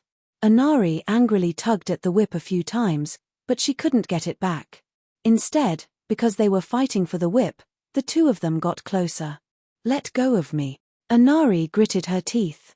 Chin Ening looked straight at Anari with her beautiful eyes and said in a low voice, Khan, as a woman, it's normal to be jealous for love. It's understandable. But you're not an ordinary woman. You're the ruler of Taytan. Now that you've ascended to this position, everything you do must be for the sake of this country. You can't spend all your time thinking about love. I can tell you that there's something wrong with your son-in-law. He's not interested in me, but he's been acting like this to mislead you. The son-in-law has a higher reputation among the Taytan people than you, Khan. Don't tell me that you still need me to break it down and tell you what your son-in-law wants to do. Anari's pupils shrank. Her voice trembled as she said, You're talking nonsense. Khan, you know very well whether I'm talking nonsense or not. The reason why Khan's heart was pierced by my words is because you also have the same feeling. Chin Ening was telling the truth. But she didn't forget that Anari was on the opposite side of Daju. She told her this out of kindness. In fact, Chin Ening felt pity for Anari. This woman was too simple-minded. She wasn't Sai Chin's opponent at all. During her time in Taytan, she saw through Sai Chin's motives. When she thought about their past, she felt sad and pitiful. But Anari was blinded by love. She was jealous and ignored Sai Chin's little tricks behind her back. Now that she reminded Anari, if Anari could guard against Sai Chin, then Pang Xiao's enemies would be weaker in the future. It wouldn't be bad for them, and she could even help this woman. This wasn't a bad thing for her. If Anari stubbornly insisted on using Sai Chin, then there's nothing more to say. Anari's lips trembled as she glared at Chin Ening. Don't try to drive a wedge between me and my son-in-law. Do you think you can get him and take Ben Khan's place like this? You're dreaming. Taytan is Ben Khan's son-in-law. Who do you think you are? As soon as she finished speaking, Anari threw away the whip and grabbed Chin Ening's neck. Chin Ening was caught off guard. He didn't care about the whip anymore and hurriedly pried her hand away. The barbs on the whip had cut into her tender palm. Now, when her right hand touched Anari's hand, there was a large amount of warm and slippery blood. Anari was shocked by the sudden touch and her hand hesitated for a moment. Chin Ening saw this opportunity and hurriedly kicked Anari away. Anari was kicked in the abdomen. The pain made her suck in a breath of cold air. She staggered back a few steps and fell to the ground. Chin Ening couldn't stop coughing. The blood on his hand dyed his collar and sleeves red. Even his lapel and skirt were stained with blood. Inari was furious. She screamed and rushed forward again. She wanted to strangle Qin Yining again. Qin Yining hurriedly reached out to stop her. Right at this moment, the unlatched door of the hall was pushed open by someone. Si Qin walked in quickly and saw Inami and Qin Yining wrestling with each other. Moreover, both of them had bloodstains on their hands and bodies. Si Qin was really shocked. Khan, calm down. Si Qin quickly walked forward and hugged Inari from behind. Inari crazily reached out to grab Qin Yining's face. Bitch! Bitch! Qin Yining closed his eyes and looked at Si Qin with a mocking smile. This scheming man still had the face to continue pretending to be affectionate and unrepentant. This kind of person was actually on the same level as Pang Xiao and Ji Ziyu. This was an insult to Pang Xiao and Ji Ziyu. Prince Consort Si Qin, please take good care of Khan. Qin Yining's blood-stained finger tapped his temple and sneered. There seems to be something wrong with her here. You should get the best doctor here to take a look. You still dare to provoke Ben Khan at this time. Si Qin, help me kill her. Inari flew into a rage and screamed as she pushed Si Qin. Her sharp voice pierced the eardrums and Inari's crazed expression made people's hair stand on end. Inari's anger was easily stirred up and she was easily angered. Was she really fit to be Khan? Wouldn't she be led by the nose for the rest of her life? Qin Yining looked at everything that was happening in front of her. She even suspected that a normal person wouldn't be so irritable. Perhaps Si Qin had used some despicable means to make Inari become like this. Si Qin held Inari in his arms and checked her hands. Seeing that she was fine, he sighed in relief. He didn't see Qin Yining's gaze and whispered to Inari, Khan, you have to pay attention to your status. If this is seen by the people around you, the news will spread like wildfire. What will happen to Khan's reputation? Inari was already angry and she became even angrier when she heard this. She said in a low voice, if you want Ben Khan to feel better, kill her immediately. Khan, didn't I tell you last time that this woman can't be killed now? You're protecting her? Khan, I'm not protecting her. Calm down. Inari couldn't control her anger and screamed, you really like her. What you said to me last time was all a lie. Khan. Qin Yining couldn't understand what they were talking about. But the content of the quarrel was the same and it was easy to guess. In the end, Inari was so angry that she ran out and took the guards with her. Si Qin looked at Qin Yining and saw that her hand was dripping with blood. He turned around and ordered the nanny, call the doctor. The nanny was originally sent by Inari. But after seeing the interaction between the prince consort and the Khan, she obeyed Si Qin's orders and immediately went to call the doctor. Si Qin didn't say anything and just waited by the side with his arms crossed. He watched as the doctor cleaned and bandaged Qin Yining's hand and stopped the bleeding. Then, he turned and left. From beginning to end, he didn't say a word to Qin Yining. He didn't even look at her. Qin Yining could tell that Si Qin didn't care about her life at all. But Inari must have heard the news that Si Qin had called a doctor for Qin Yining. The door was locked again. Qin Yining sat by the fire and wrapped herself in a blanket, deep in thought. If this continued, her life would be in danger. Si Qin was deliberately angering Inari and pushing her to her death. It was as expected. In the middle of the night, Qin Yining had just fallen asleep when the door to the hall was suddenly pushed open. A group of guards grabbed Qin Yining and stuffed a rag into her mouth. Then, they tied her up and carried her out easily.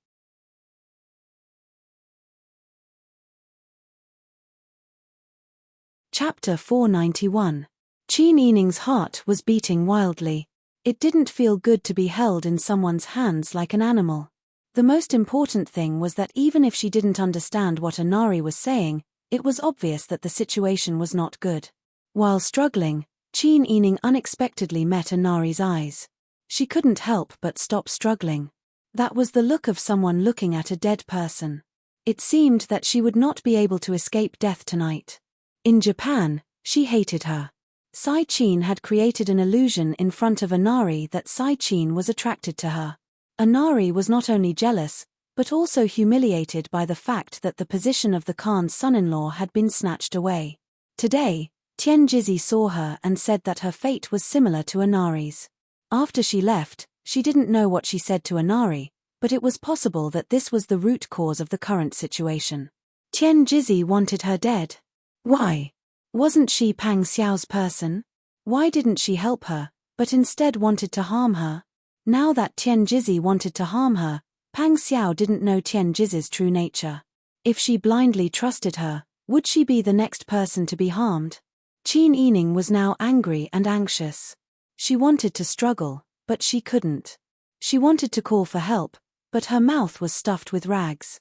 She wanted to leave some clues for Pang Xiao, but there was nothing she could do. She could only be carried out like a bag. With the Khan holding the line, the guards quietly opened the doors wide for them. Not long after, Anari led a group of people out of the palace. When they arrived outside the palace, they found that there were not many people on the streets, even though there was no curfew. Qin Yining was thrown onto the back of a horse, lying in front of the saddle. Her hands were tied behind her back, making it impossible for her to struggle. It was even difficult for her to balance herself and not fall off the horse. The man who had just tied her up immediately jumped onto the horse and held her back, which stopped her from sliding down. Anari led a group of people and carried Qin Yining to a secluded street. After turning left and right, they soon arrived outside a spacious courtyard. Qin Yining was lifted off the horse's back and carried into the courtyard by the two men. When they reached the main room, they threw him on the ground. Anari came in with his hands clasped behind his back. As soon as he entered the door, he threw away his red cloak and wore only a maroon robe with narrow sleeves. Then, he whipped his Qin Yining a few times. Anari was merciless and full of strength. Her whip was also barbed. With a single lash, it tore through the thick robe and left a bloody mark on the skin. Qin Yining trembled in pain and broke out in cold sweat. Unfortunately, her hands and feet were tied and she could not run away. She could only curl up her body and hide her face between her knees. Anari vented her anger by whipping her while cursing in Taitan, "Slut! Who told you to seduce the prince consort? I'm going to kill you. Kill you." Even if Qin Yining did not understand what Anari was saying, she now completely understood. It seemed that her guess was right. Anari was really provoked and hurriedly took her out in the middle of the night to execute her in private. Anari whipped her a few more times until she saw her skin split open. Then, she threw down the whip and panted heavily with her hands on her waist. She mocked in Daju's language, "How is it? Ben Khan personally serves you to make your blood flow better. Do you feel good?" Qin Yining's mouth was gagged and she could not say a word. She could only stare at Anari. Anari seemed to be very satisfied with her current state. He simply squatted beside her and grabbed her hair. He leaned closer to her and said, "You have to know that this is Taitan. This is Ben Khan's territory. If Ben Khan wants you to live, you can live. If Ben Khan wants you to die, no one dares to stop you. I heard that you seduced the prince consort. Are you very proud? I heard that you want Ben Khan's throne. Today, even if you die here, it will be quiet. No one will know. Aren't you very powerful and noble? How about this, you kowtow to Ben Khan. If Ben Khan is satisfied, he might let you live. How about that?" After Anari finished speaking, he covered his mouth and laughed. The more he laughed, the more carefree he became. It was as if the depression that had accumulated for so many days had been swept away. Qin Yining still maintained her curled-up position when she was whipped. Her face was stained with her own blood, which made her eyes look even brighter and sharper. It was as if she could see through people's hearts and see through everything. Kowtow? Even if she died, she would never lose her dignity as the one who did it. Humiliating her was the same as humiliating her father and husband. She was alone in Taitan. If she did anything shameful, people would only talk about the women from Daju. Anyway, she had already fallen into Anari's hands. When she was kidnapped to Taitan, Qin Yining had already mentally prepared herself to lose her life. Now that she saw Anari proudly declaring victory in front of her, she just sighed. She did not want to kowtow and beg for mercy, which was what Anari wanted. Seeing Qin Yining's indifference, Anari angrily grabbed her hair and lifted her in front of her. "You're not going to beg for mercy?" Although Qin Yining's mouth was gagged, her eyes seemed to be able to speak. They silently conveyed her disdain for Anari. Anari seemed to be provoked by Qin Yining's actions. She gritted her teeth and said, "Aren't you afraid of death?" "Oh, Ben Khan knows. You are the daughter of Pan An, the wife of Prince Zhengxian. People like you think highly of themselves. You don't care about life and death. You won't beg for mercy from Ben Khan, will you?" Qin Yining narrowed her eyes slightly, as if to say, "You're smart." Anari sneered. Suddenly, she had an idea and said, "You're not afraid of death, but aren't you afraid of being played by others?" Qin Yining's pupils suddenly shrank. Anari was like a child who had found a new toy. She pointed to the 8 strong men behind her and said, "There aren't many women like you in the Taytan. My men are all warriors. They haven't tasted anything fresh yet. If you kowtow to me, I won't give you to them. I'll give you a quick death and leave your corpse intact. How about it?" Qin Yining's eyes were like 2 clusters of flames. They were so bright that they seemed to burn through Anari and melt her. She did not expect that as a woman, Anari would use such a dirty method to humiliate her. Anari was inexplicably irritated by her gaze. "Are you convinced? If you apologize to Ben Khan will leave your corpse intact. Otherwise, I'll give you to the 8 of them and let them take turns playing with you." Qin Yining sneered and simply closed her eyes and did not look at her. His attitude of complete disdain made Anari angry. She threw her away and pointed to the people behind her. "She's yours. Play as much as you want. If she dies, then it's her bad luck. Ben Khan won't blame her." Yes. The 8 men were already tempted. They could not believe that they would be able to taste such a beautiful woman. Even if the 8 of them were together, it would still make them excited.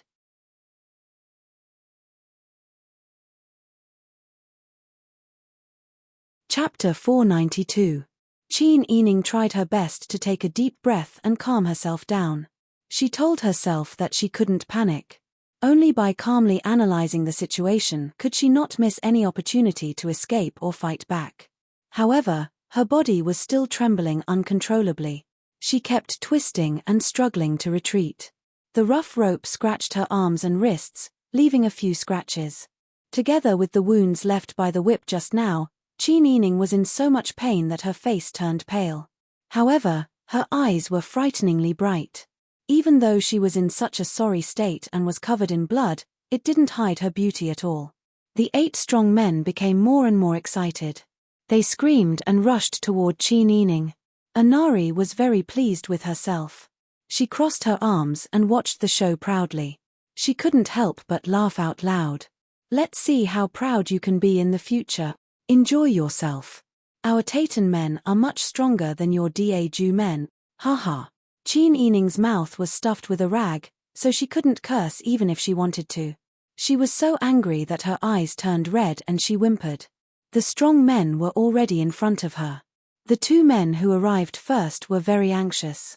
One of them went to take off his clothes, and the other went to untie Qin Yining's bound legs. Qin Yining gritted her teeth. All her struggles were stopped by them. Once the restraints on her legs were released, she kicked fiercely at the vital part of the man closest to her. However, her kick was caught by him. They were all Anari's personal bodyguards. Qin Yining was only a little stronger, but she didn't know any martial arts. At this time, she was completely helpless. Qin Yining's heart was gradually filled with despair. Although she repeatedly comforted herself that it was nothing. She would just treat it as being bitten by a dog. However, what woman wouldn't care about something like this? Her round eyes gradually filled with tears. At this time, she hoped that Pang Xiao would suddenly appear and kill all these people. However, Qin Yining also knew that it was impossible. Pang Xiao and Ji Zayu lived under Li Qitian's surveillance. How could they sneak into Taytan and just happen to arrive? Moreover, there were so many people in the Qin family and the Pang family in the capital. Pang Xiao was not alone. Didn't he have to consider the safety of his family? Qin Yining understood this. However, she still couldn't help but cry. Anari looked to see Qin Yining in such a sorry state. She was full of interest, as if she was going to enjoy a good show here. Unexpectedly, when the leading man tore Qin Yining's clothes and made the sound of cloth tearing, the wooden door was suddenly blown open by a gust of wind. Then, a black shadow floated in like a ghost. Anna-Ri was dumbfounded. She didn't even have time to see clearly before the 8 men's blood splattered on the spot and they fell to the ground with a plop.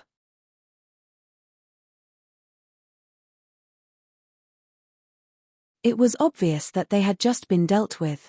Qin Yining endured the pain and walked to Anari. She said in a low voice, "Things have already come to this. Does Khan still want to be stubborn? I know that Khan cares about the Emperor's son-in-law.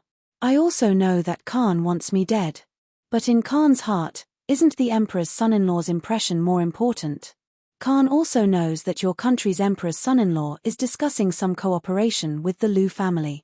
If you're willing to let us go, not only will I not have to appear in front of the Emperor's son-in-law, the Lu family's discussion with the Emperor's son-in-law will not be affected by Khan's actions. It's killing 2 birds with 1 stone. What does Khan think?" Anari was so angry that her face turned red. At this time, she didn't have the rationality to think about the cause and effect. "What do you think? You vixens still have the nerve to ask? How did you ruin things tonight? Otherwise, I'll kill you. If you have the ability, kill me now. Let's see how a vixen like you can escape from the hands of the Taytan warriors." Qin Yining saw how resolute that day was. He couldn't help but smile bitterly and shake his head. "More than a dozen of your country's warriors have already lost their lives because of Khan's impulsive decision. Is Khan still not satisfied? Don't tell me that Ben Khan killed them. Don't be hypocritical here. I won't let you go. Why don't you kill me now? Otherwise, I'll teach you a lesson." Qin Yining pursed her lips. Just as she was about to speak, she saw Lu Heng suddenly raise his hand and hit Anari hard on the back of her neck.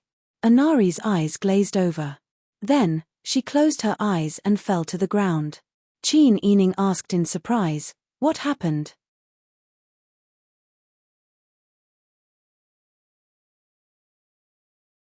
Chapter 493. Qin Yining nodded. Enduring the pain in his body, he turned around and smiled at the masked man in black. "Young Master Mu, thank you very much." That man's body stiffened, and he said stiffly, You don't have to hide it. We've known each other for quite some time. How could I not recognize your figure and facial features? You came to save me without telling your martial uncle, right?" Mu Jinghu pulled down the black cloth covering his face, and looked at Qin Yining somewhat guiltily. For a moment, he didn't know what to do. Lu Heng said, "This is not a place to stay for long. Let's leave quickly and find a place to hide." "Okay."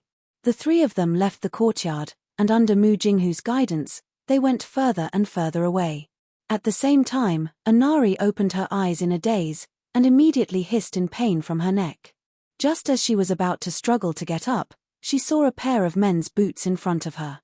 Anari raised her head and saw Sai Qin standing in front of her, dressed in a brocade robe. "Prince Consort, you're here." Anari immediately stood up, one hand rubbing her neck, the other tugging at Sai Qin's sleeve and acting coquettishly. "Did you find out that I wasn't in the palace, so you came looking for me? Qin Yining, that bitch, actually colluded with a wild man to escape. She even injured me. My neck hurts." Sai Qin smiled tenderly at Anari, his long arms wrapped around her, and his large hand rubbed her neck. "Does it hurt here?" Anari closed her eyes, her forehead resting on Sai Qin's shoulder. "It's here. That Lu Heng kidnapped me, and even knocked me out. Lu Heng also brought along a highly skilled subordinate, compared to my..." Anari's voice stopped abruptly. She lowered her head in disbelief, and looked at the bloody hole in her chest. The blood-stained dagger was in the hands of the man she loved deeply. "You." Another slash of the knife pierced into her abdomen. The intense pain and the shock of being struck by lightning caused her eyes to widen. A line of blood appeared at the corner of her lips. "Sai Qin, I've treated you well. I love you so much. Why did you?" Another slash. After the third stab, Sai Qin slowly laid Anari flat on the ground. His eyes were filled with tenderness as he said in a low and hoarse voice, "Rest in peace. I will rule Tayton and unify the world. I will also avenge the people from Daju who killed you." Blood continued to flow out. Anari's body twitched, and his eyes were filled with anger and sorrow. She never thought that she would die in the hands of this man. All of a sudden, she remembered the hints he had given her several times in Qin Yining. At that time, she had said that Sai Qin's voice was too loud among the people and that they held too much power. Could it be that Qin Yining had noticed something since then? She hated herself for being such an idiot. She only thought about love and didn't even take Qin Yining's words to heart. Bastard. Anari's mouth was filled with blood. She glared fiercely at Sai Qin. "You won't die, well." Sai Qin hugged his shoulders and squatted in front of Anari. He chuckled. "You're going to die. Do you think I won't have a good ending? I've endured your anger for so many years, and I've fought for you for so many years. I don't owe you anything. If you hate me, you can hate me if you don't find it tiring." Anari opened her mouth and tried to raise her hand, but she couldn't do it. As the darkness and coldness engulfed her, the last thing she saw was Sai Qin's relieved smile. Sai Qin watched as Anari trembled in pain and stopped breathing. Only her eyes remained open. The smile on his face gradually widened. He sat on the ground and slowly wiped the blood off the dagger on Anari's body. Then, he put away his boots and picked up the bloodstained Anari as if she was a sleeping child. He used his large hand to wipe her eyes and closed them. Tears slowly flowed down her face. Khan, I'll avenge you." The sound of sobbing grew louder and louder as Qin howled in grief. The trusted aides who were dealing with the corpses of the guards in the courtyard rushed in. They saw Sai Qin holding Anari's body and crying his heart out. His body was covered in blood and he looked miserable. His angry and sorrowful cries were like that of a wild beast in despair. The trusted aides knelt on the ground and bowed their heads, paying respects to the deceased Khan. Sai Qin suddenly raised his head and said through gritted teeth, "Prince Zhengshiren of Daju, imperial concubine of the Qin clan and Lu Heng of the Lu clan have conspired to kill the Khan. Go out now and search the entire city. You must capture these two alive. Also, summon all the civil and military officials to the court immediately." "Yes." The trusted aides responded in a loud voice and immediately went to carry out the orders. Sai Qin refused to let go of Anari's body and carried her all the way back to the palace. Along the way, many commoners heard the commotion and ran out to see what was going on. When they saw Sai Qin covered in blood and sobbing while holding their Khan, the commoners also cried out in grief. Qin Yining, Lu Heng and Mu Jinghu were currently hiding in an abandoned hut in the depths of a narrow alley near the city gates. It was unknown how long it had been since someone had lived in this hut. The roof tiles were mottled and a large part of the roof was missing. There were also clumps of weeds growing in the corners of the hut. The weeds had already withered in this season. Not to mention the cracks on the walls and the dilapidated wooden frames of the doors and windows. Mu Jinghu said in a low voice, "This place is the closest to the southern city gates. You guys stay here for the time being. I will prepare clothes, food, and water for you guys later. When the city gates open in the morning, you guys can think of a way to escape." Qin Yining smiled and nodded. "All right, thank you very much. Actually, I am very surprised and happy that you were able to come and help today." Mu Jinghu shook his head and said, "Today, I also happened to see Second Master Lu walking behind the Khan's group. I was curious so I followed you. I also didn't expect that the Khan would go and catch you in the middle of the night. The Khan suspects my relationship with the prince consort and has long disliked me. In addition, Tian Jizi said that the Khan's fate and mine were similar. I knew that the Khan wanted to kill me." Qin Yining smiled bitterly and shook his head. "Tian Jizi and I can be considered old acquaintances. I didn't expect that she would harm me." Mu Jinghu lowered his head, his expression full of awkwardness. Not to mention that Qin Yining didn't understand, even he, who followed Tian Jizi every day, didn't know what was wrong with his martial uncle. Why did he have to sow discord between the Khan and the prince consort and incite the Khan to kill Qin Yining? Mu Jinghu also knew that perhaps he wasn't smart enough and that his martial uncle didn't want to talk to him. However, he still remembered his friendship with Pang Xiao. He also felt that Qin Yining was a good person and shouldn't lose his life. That was why he couldn't help but come out in the middle of the night to check on him.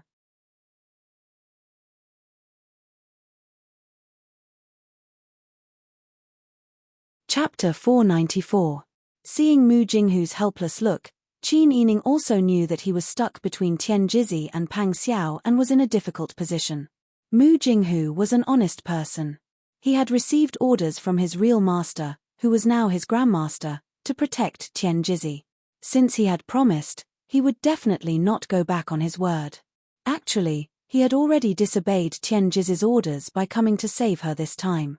It was very risky. Looking at Tian Jizi's appearance, she must be in an important position in the Taitan royal family. If she knew that Mu Jinghu had ruined her plans, who knew how she would deal with him?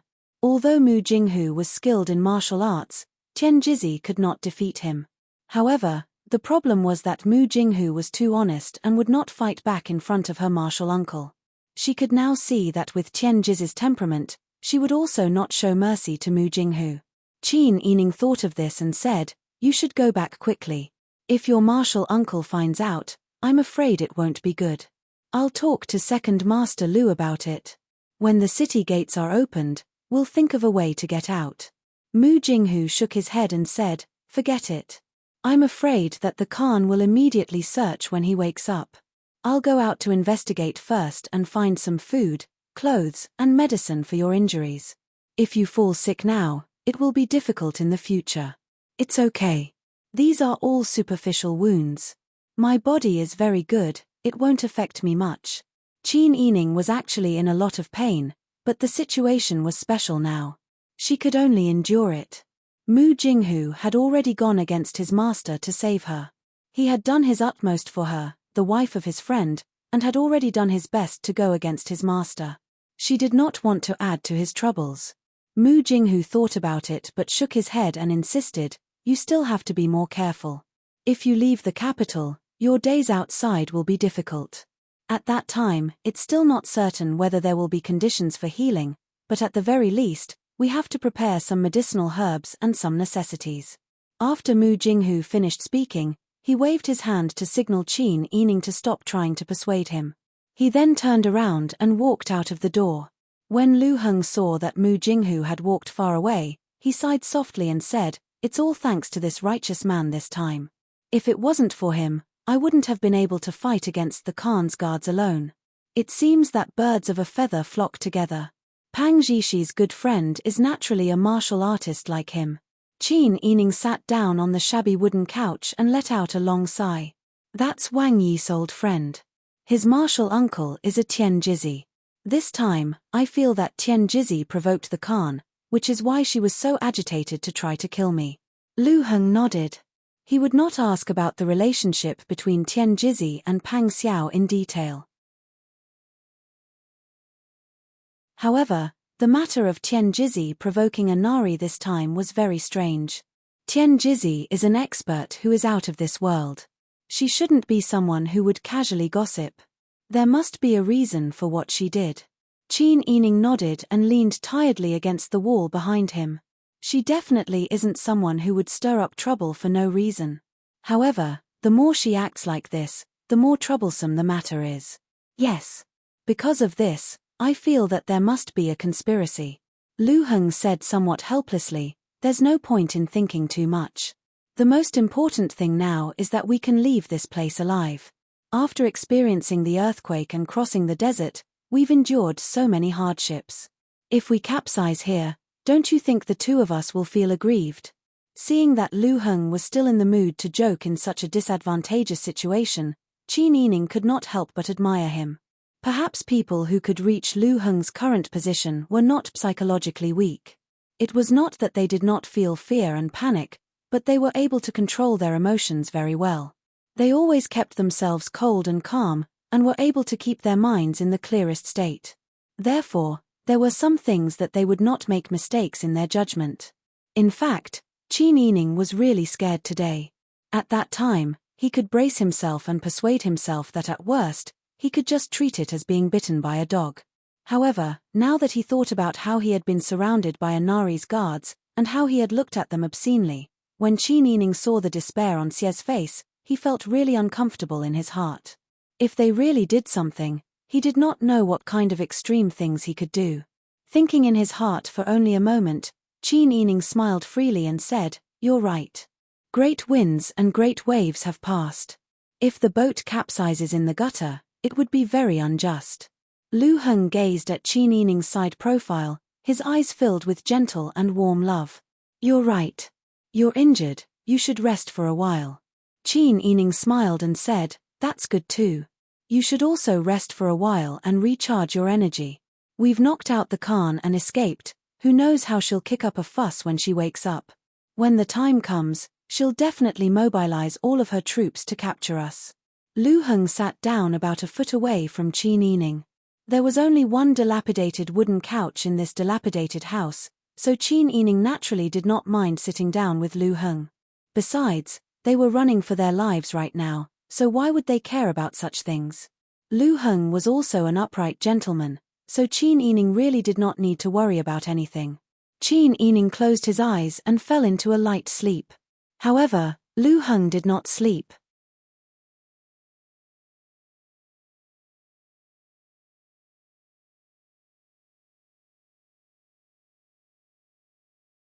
Chapter 495. He has already been blinded by his desire for power, so why would he care about feelings? Perhaps from the start, he never had any romantic feelings for me. Everything he did to get close to me was to mislead Inari and make Inari think that there was something going on between us. He wanted to make Inari jealous and do something that was beneficial to his plan. Sai Qin is taking advantage of Inari's deep feelings for him. He wanted Inari dead from the start. We didn't hurt Inari because we wanted to maintain diplomatic relations between the Taitan and Daeju. However, Sai Qin's goal was to frame us from the start. The more Qin Yining spoke, the more frightened he became. Sai Qin's scheming was unimaginable. He was afraid that Sai Qin had gone to Yang County to kidnap them in order to achieve his goal today.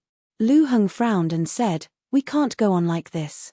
Once Sai Qin succeeds in ascending to the throne, I'm afraid his next step will be to use Inari's death as an excuse to make a request to Daeju. But what should the two of you do?" Mu Jinghu's expression became more and more unsightly. He was a pure-hearted, loyal, and affectionate person. Not only could he not think of doing something as crazy as Sai Qin's, but he also could not accept it if someone else wanted him to harm others. Moreover, it was something like killing a woman who loved him deeply for the sake of power and the throne. How could a person do something like this? "We can't stay here any longer. If they search the entire place, I'm afraid they'll find us here very quickly," Lu Heng said anxiously. Mu Jinghu immediately nodded and placed the large cloth bag in front of Qin Yining. "Apply your medicine first and change into this set of clothes. It'll be more convenient for you to wear men's clothes when you go out." He turned around and called for Lu Heng. "Let's go out first." Lu Heng nodded and followed Mu Jinghu to the door to discuss the countermeasures in a low voice. Qin Yining took off his clothes, soaked his old clothes in water, and roughly wiped the bloodstains off his body. After cleaning his wounds, he took out some ointment and a thin cotton cloth to bandage his wounds. Finally, he changed into men's clothes, combed his hair into a neat bun, and put on a leather hat that was commonly worn by Taitan men in winter. Qin Yining wrapped up the rest of the silks and satins and wanted to find a place to burn them. He rearranged the water bags, dry rations, and medicine in the bundle before calling the two of them in. Mu Jinghu said anxiously, "When I went to scout the area just now, I found out that there are already some guards who are on their way here. Let's get out of here." Qin Yining nodded hurriedly and carried the bundle with Lu Heng as they followed Mu Jinghu out. When the three of them reached the entrance of the alley, they could hear the shouts and screams of people searching the houses of the people from afar. The children were crying, the adults were screaming, and it was very chaotic.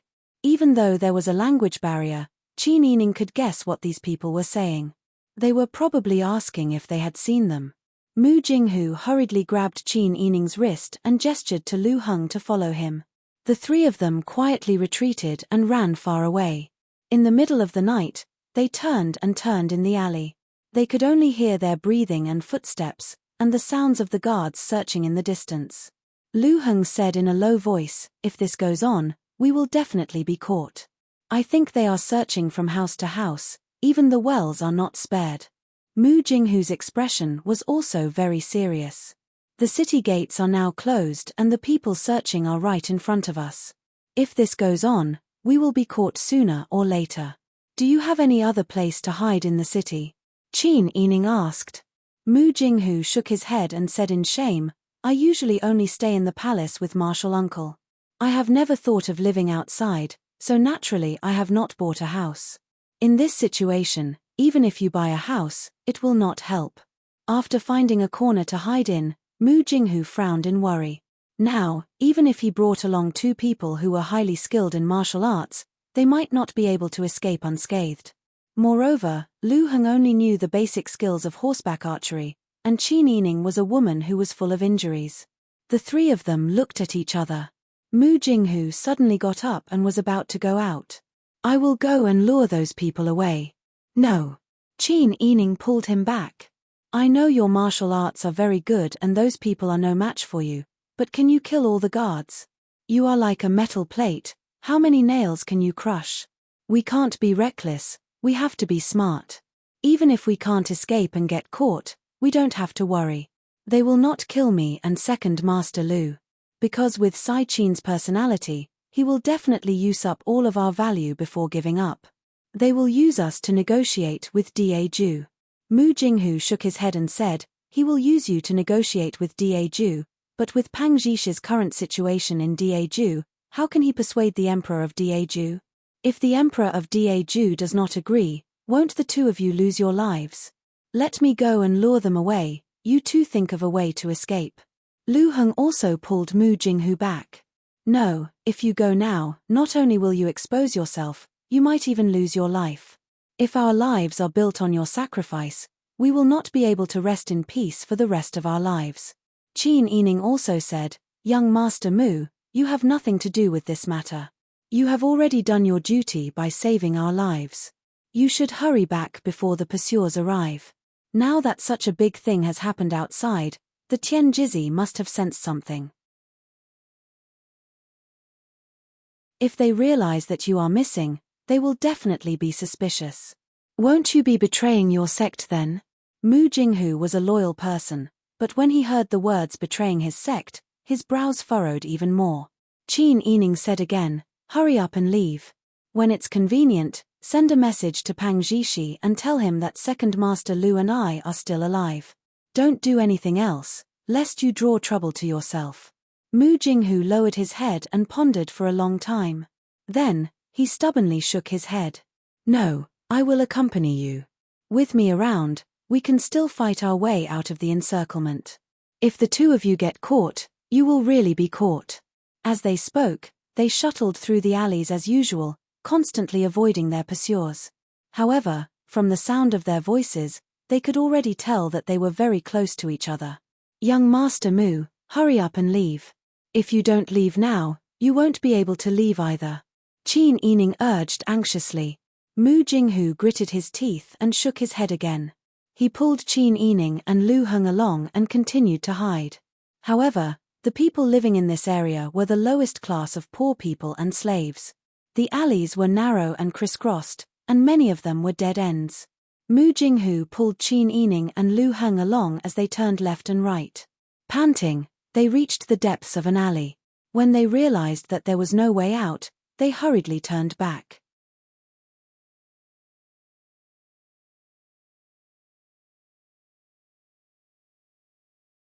Chapter 496. Lu Heng cautiously pulled Qin Yining behind him. Mu Jinghu, on the other hand, was protecting the two of them. She observed the figure on the ground and listened to the other party's footsteps and voices. She was silently calculating the chances of him winning against all of them.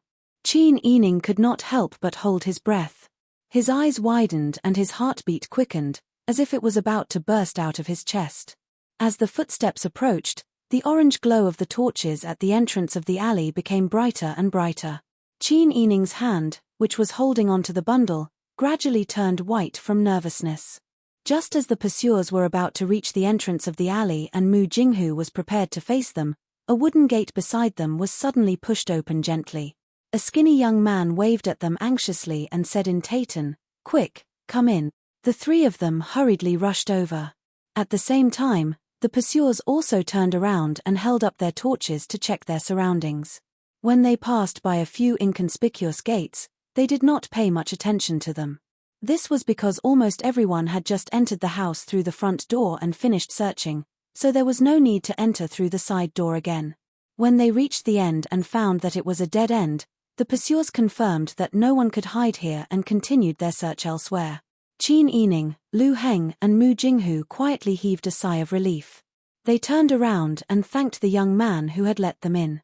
Lu Heng said in Taitan, "Thank you, little brother. If it were not for your help, we would have been killed. Don't worry, we will not stay for long. When those people are far away, we will leave. We will not cause any trouble for your family." The young man nodded. His appearance could not be seen clearly in the darkness. Only his skinny silhouette and a pair of big black eyes could be seen. He lowered his voice and said something to Lu Heng. When Lu Heng heard this, his body immediately tensed up and he kept his mouth shut. Qin Yining saw this and knew that something was wrong. He asked in a low voice, "What did he say?" Lu Heng said, "He asked me, did we kill the female Khan's warriors?" When the young boy saw Lu Heng's expression, he became even more excited. He quickly pulled on Lu Heng's sleeve and walked into the house while talking. Qin Yining said anxiously, "What's wrong? Why don't we just leave?" But Lu Heng said, "He said he was from the Minuo tribe. A few days ago, when he stopped a Nari on the street, he saw you and me in the hunting party. If he is the warrior who killed the female Khan, then he is the benefactor of the Minuo tribe. That is why he asked us to hide here. But we are not. Calm down." Lu Heng obeyed the young man and followed him into the house. Qin Yining and Mu Jinghu had no choice but to follow him up the stairs. Before entering, Qin Yining pointed at the cloth hanging on Mu Jinghu's chin. Mu Jinghu then remembered that he had to cover his face. He quickly covered his face and smiled gratefully at Qin Yining. It was a spacious brick house. There was a bonfire lit in the hall. There were more than 30 old and weak women and children in ragged clothes gathered here. When they saw the boy bring Qin Yining and the other two in, there was a moment of silence in the hall. Everyone looked over. Another boy who was slightly taller came over with a frown. "Harbala, who are these people you brought with you?"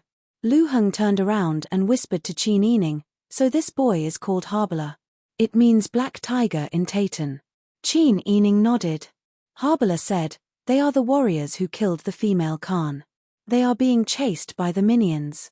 I happened to run into them and let them in. But there are still the old and weak in our tribe here. If we are discovered, and how can you be sure that they are the warriors who killed the female Khan?" Harbala frowned and put his hands on his hips. "Chagan Bara, are you going back on your word? You were the one who said that whoever could avenge our Abu and Iji would be the new chief of the Minuo tribe. Is that right?" All the clansmen had heard it clearly. "How can I not help the chief when he is in trouble?" "That's right," Chagan Bara said. Harbala clapped his hands. "That's it." The people outside said that the ones who killed the female Khan were a man and a woman from Daju. "We have seen them before and there are people from Daju living in the palace. How can they be wrong? But they are from Daju. How can they be the new chief of the Minuo tribe? You didn't say that people from Daju were not allowed to be the chief. Besides, whoever killed the female demon would be a warrior and a hero. They would be avenging our dead warriors and our loved ones. If they were caught by the guards outside, how can we face Abu and Iji in the future?" "Okay, my good brother, you are right." Chagan Bara patted Harbala's shoulder. "I thought too much. They are the warriors who helped Iji and Abu and our people take revenge. They can be the chiefs of the Minuo tribe now." The conversation between the two teenagers was heard clearly by the people around them. Qin Yining didn't understand what they were saying. Mu Jinghu didn't understand half of it. Lu Heng understood. His eyes flashed with calculation, but he didn't interrupt them immediately. Just like that, Qin Yining looked at the old and weak people in front of him. Under the guidance of the two teenagers, they bowed to them with one hand on their chest and whispered something in unison. Lu Heng turned to Qin Yining and explained the conversation between the two brothers. Then he said, "They have already decided that we are the new chiefs of the Minuo tribe." Qin Yining was tongue-tied. "That's not good, is it?" Lu Heng said, "We are alone. If we want to leave Tayton, maybe these people can help us. Besides, they have already decided that you and I are their chiefs. They won't change their minds. If we reject them, they will be sad." Qin Yining said, "But we didn't fulfill their request. Since they have already decided, it means that Sai Qin has already spread the news outside." Qin Yining was silent for a while. After recognizing the people, Harbala and Chaganbara pulled Qin Yining, Lu Heng, and Mu Jinghu to their seats. They excitedly asked them about their heroic battle record when they killed the female Khan. Qin Yining didn't know the language, so he could only listen quietly with a smile. Although she was wearing men's clothes, her face was extremely beautiful. With one look, one could tell that she was a beautiful woman. The tribe members couldn't take their eyes off her when they saw her charming appearance. Qin Yining took advantage of the chaos and said to Mu Jinghu, "You should leave later. We are already safe here. We will think of a way to leave later. Quickly return to your martial uncle's place to prevent any trouble from happening. Don't forget to help me pass the news to Pang Zhishi."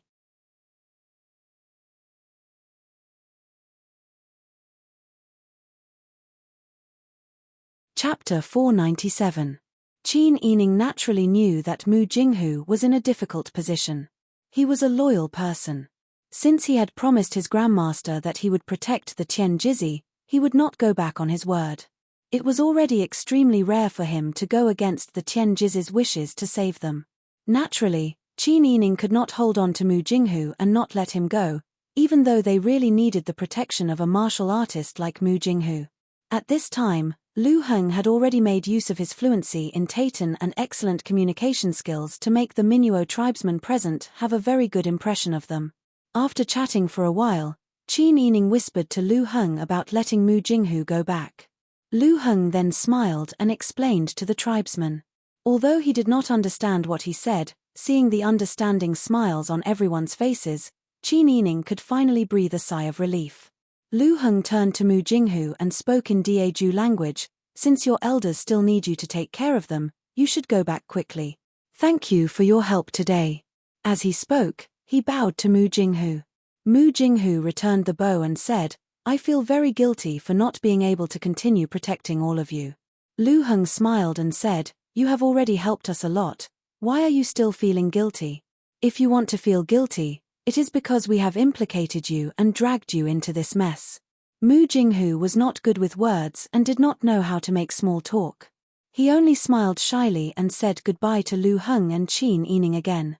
Chaganbara then stood up and led Mu Jinghu out of the side door. Halbara then led Lu Heng and Qin Yining to a room at the back of the house. "There are too many people here. The rooms have been allocated to the women and children. The rest of us are huddled in the front to warm ourselves by the fire. I can tell that the two of you aren't used to sleeping together with others. Just sleep here for the night. I'll think of a way to contact the tribe and think of a way to escape together." Lu Heng smiled and said, "All right, I'll leave it to you." Halbara laughed and went away. Qin Yining was already running a fever. The whip scars on her body were deep and shallow. After the initial burning pain, even moving a finger would pull at the scars, causing her to frown in pain. In front of others, she could still maintain her tense state of mind and not reveal the slightest flaw. But now, there was no need for her to continue enduring. When Lu Heng saw Qin Yining's complexion, he knew that her wound must be hurting. He helped her sit down on the bed covered with hay and old bedsheets. Lu Heng asked worriedly, "Are you okay? Are you feverish?" Qin Yining was shivering. She hugged her bag and curled up in the cold corner of the room. She forced a smile and said, "I'm fine. It's normal for my wound to be feverish. I have a good foundation. I'll be fine after some rest.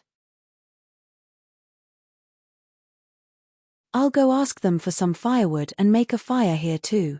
We'll boil some hot water for you. Lu Heng was about to leave. Qin Yining hurriedly pulled on his robe. Don't trouble yourself. The Minuo tribe has been mistreated badly by a Nari. Don't you see the 30 or so people gathered around the fire in the front hall? I don't think they can casually use firewood here. No, your wound is serious and you're feverish. We can't be careless. We have to at least let you drink some clean hot water. It wasn't easy for us to escape. Do you think it's worth it to lose your life over such a small matter? Qin Yining was shivering uncontrollably. Even her fingers were so cold that they clenched into fists. Lu Heng saw that she was getting weaker and weaker. He hurriedly went out to talk to Harbala and Chaganbara. When the two heard that Qin Yining had been whipped by a Nari, they shook their heads bitterly. We don't have any medicine here. All the men in our tribe have been killed. The old, the weak, the women, and the children have been forced to work like cattle for the female devil. They're often beaten. Many people have already died from feverish infections caused by their wounds. I'll find a way to get you some firewood. You can use it first. But we don't have a doctor here and we can't afford to hire one. The two youths' faces scrunched up in worry. It's good enough that we can give her some hot water. Besides, we killed the female Khan. There are pursuers outside. We don't dare to hire a doctor to attract attention, Lu Heng said. The two youths nodded. They helped carry the firewood and went into the room to make a fire. They also set up an old clay pot to boil some water. Qin Yining was in a semi-conscious state. She curled up in a corner and tried to shrink herself into a ball. Lu Heng used the firelight to see the cold sweat on her forehead and her abnormally flushed face. Her lips were pale. He was so anxious that he couldn't care less about the etiquette between men and women. He quickly reached out and placed his hand on her forehead to check her temperature. So hot. Qin Yining's wounds were all wrapped up by herself. The medicine must not have been applied properly. The wounds really did need to be cleaned and reapplied. Thinking of this, Lu Heng went out to ask for help. Fortunately, there were only the old, weak, women, and children here. There were a few old women who had experience in treating wounds and were willing to help. Lu Heng hid outside and asked the old women to help Qin Yining clean her wounds and reapply the medicine. Harbala moved closer to Lu Heng and whispered, I thought you were a couple with that Farah-like girl. I can see that you care about her a lot. Why don't you take this opportunity to take care of her? That way, you can cultivate feelings and make her appreciate you. Lu Heng shook his head and smiled bitterly. You don't know, but she's already married. This time, she was captured by a Nari and Sai Qin. Although I have feelings for her, she's noble and loyal to her husband. I don't want to take advantage of her, and I don't want to force her. If I had stayed to take care of her, she would have been grateful to me, but she would have distanced herself from me. Chaganbara laughed when he heard this. There are so many rules in your tribe. If it was in our Minuo tribe, any girl or warrior that you like can take the initiative to pursue her. If the two of them don't get along, they can apply for separation from the tribe leader. After separation, everyone has their own freedom and can look for someone else. I heard that the girls in your tribe would commit suicide if they were touched. That's not that serious. Normal families have girls who go out in public to make a living. Our tribe has just walked out of the flames of war and hasn't had peace for more than 2 years. Those noble rules can only be used by those noble people. Commoners like us can't be restricted by them. However, what we consider more is morality. Morality. Indeed, only those of us at the bottom would have such thoughts. Noble people like the female can never consider morality or immorality when doing things. All they think about is whether they are comfortable or not. Fortunately, that female demon is already dead. Yes. It's all thanks to the two of you. Lu Heng and the Chaganbara brothers looked at each other and smiled. Qin Yining tossed and turned for the better part of the night. It was only in the early hours of the next day that the heat gradually subsided. Seeing this, Lu Heng could finally heave a sigh of relief. In the following days, They hid in the house of the Minuo tribe. The streets were under martial law and they didn't dare to walk around casually. They could only gradually inquire about news from the outside world. At this time, in the residence of the Prince Zhongshiren in Daeju's capital, Pang Xiao looked at the note in his hand and began to tremble.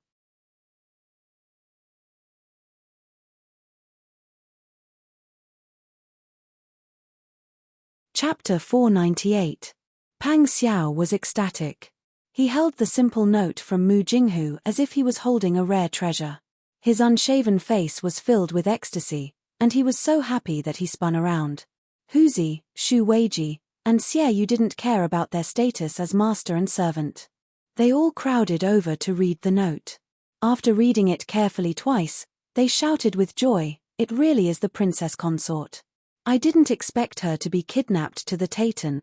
Young Master Mu's letter is really timely. If there is no news of the princess consort's whereabouts, won't Wang Yi go crazy?" Huzi laughed and joked. Shu Weiji and Xie Yu finally smiled as if relieved of a heavy burden. Recently, Pang Xiao didn't eat well and couldn't sleep well. He had lost a lot of weight, and his handsome features looked even more angular. Coupled with his messy hair and stubbled chin, he looked extremely dispirited. Ever since he had defied the imperial edict more than 30 times and had no choice but to return to the capital, Pang Xiao hadn't had a single day of peace. Li Qitian's suspicions and jealousy had intensified. There were even a few times when Li Qitian had scolded him in the imperial court and made a fool of him. However, Pang Xiao didn't care about any of this. He just wanted Qin Yining to come back. He knew why he was willing to let Qin Yining go alone to find the whereabouts of the treasure. Although the treasure was very important to them, was it more important than Qin Yining's safety? Pang Xiao didn't know how he lived after returning to the capital. He didn't even dare to see Qin Yining's parents. He started to become violent and couldn't control his temper. He even couldn't help but want to kill Li Qitian whenever he saw him. If he killed him, would Sister Yi be safe? Wouldn't she become a victim of their power struggle? But now, all of his negative emotions disappeared when he saw this note. "Prepare a horse for this king, quick." Pang Xiao finally had the courage to meet Qin Huayuan. Huzi responded with an eye, and hurriedly rushed out to prepare the horses. Xie Yu and Shu Weiji also guessed what Pang Xiao was going to do. They hurriedly said, "Wang Yi, should we tell Old Master, Old Madam and Old Madam about this?" Pang Xiao slapped her forehead. "I almost forgot. I'll have to trouble the two of you to help me inform the old man. Just tell him that I'm going to find my father-in-law to discuss a solution." Although Qin Yining was in trouble, the Yarrow clan didn't seem to be in a hurry. The most anxious ones were Madame Ma and Yarrow Chungu. Their grandson was so rebellious and stubborn. Previously, they even thought that Pang Xiao would be lonely for the rest of his life. However, God rewarded him with a virtuous wife who was as beautiful as a flower and had a good temperament. However, good times didn't last long. As soon as they got married, Qin Yining was forced to go to the disaster area with Pang Xiao and didn't come back. Madame Ma had been chanting scriptures and praying to the Bodhisattva these days. She had even begun to practice vegetarianism and prayed devoutly for Qin Yining's safety. When Xie Yu and Shu Weiji came, they said that there was news about Qin Yining. Madame Ma immediately smiled from ear to ear and hurriedly went to offer incense to the Bodhisattva to express her gratitude. Yarrow Chungu also breathed a sigh of relief. He sighed and said, "Wouldn't it be a waste if such a good daughter lost her life? It's good now. Finally, God helps the worthy. Old Master is right. It's finally okay.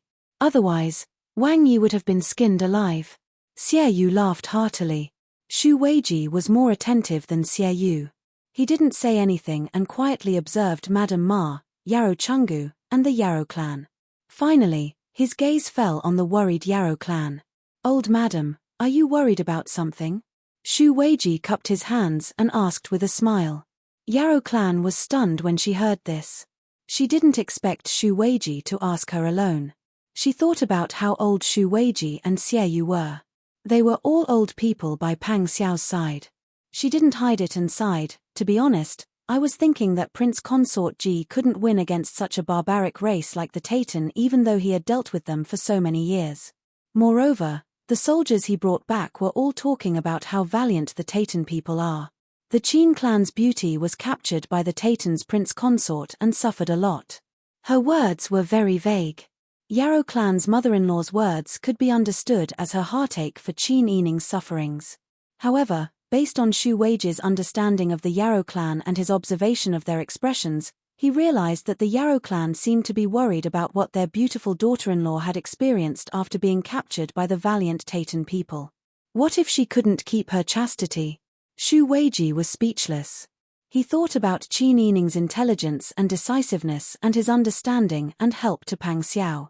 Pang Xiao couldn't bring Qin Yining back to the capital and didn't even dare to see Qin Huayuan.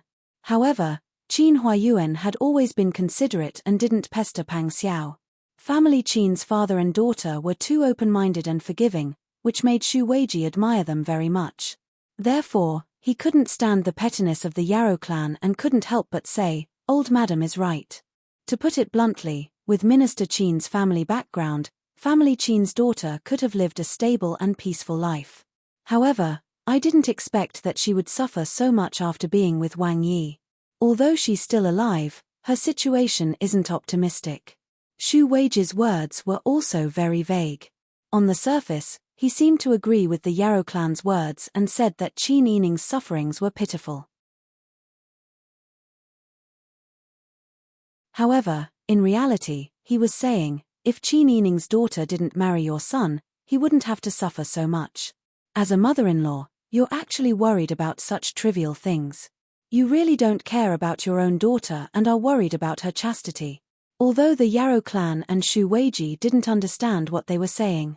However, which one of them was stupid?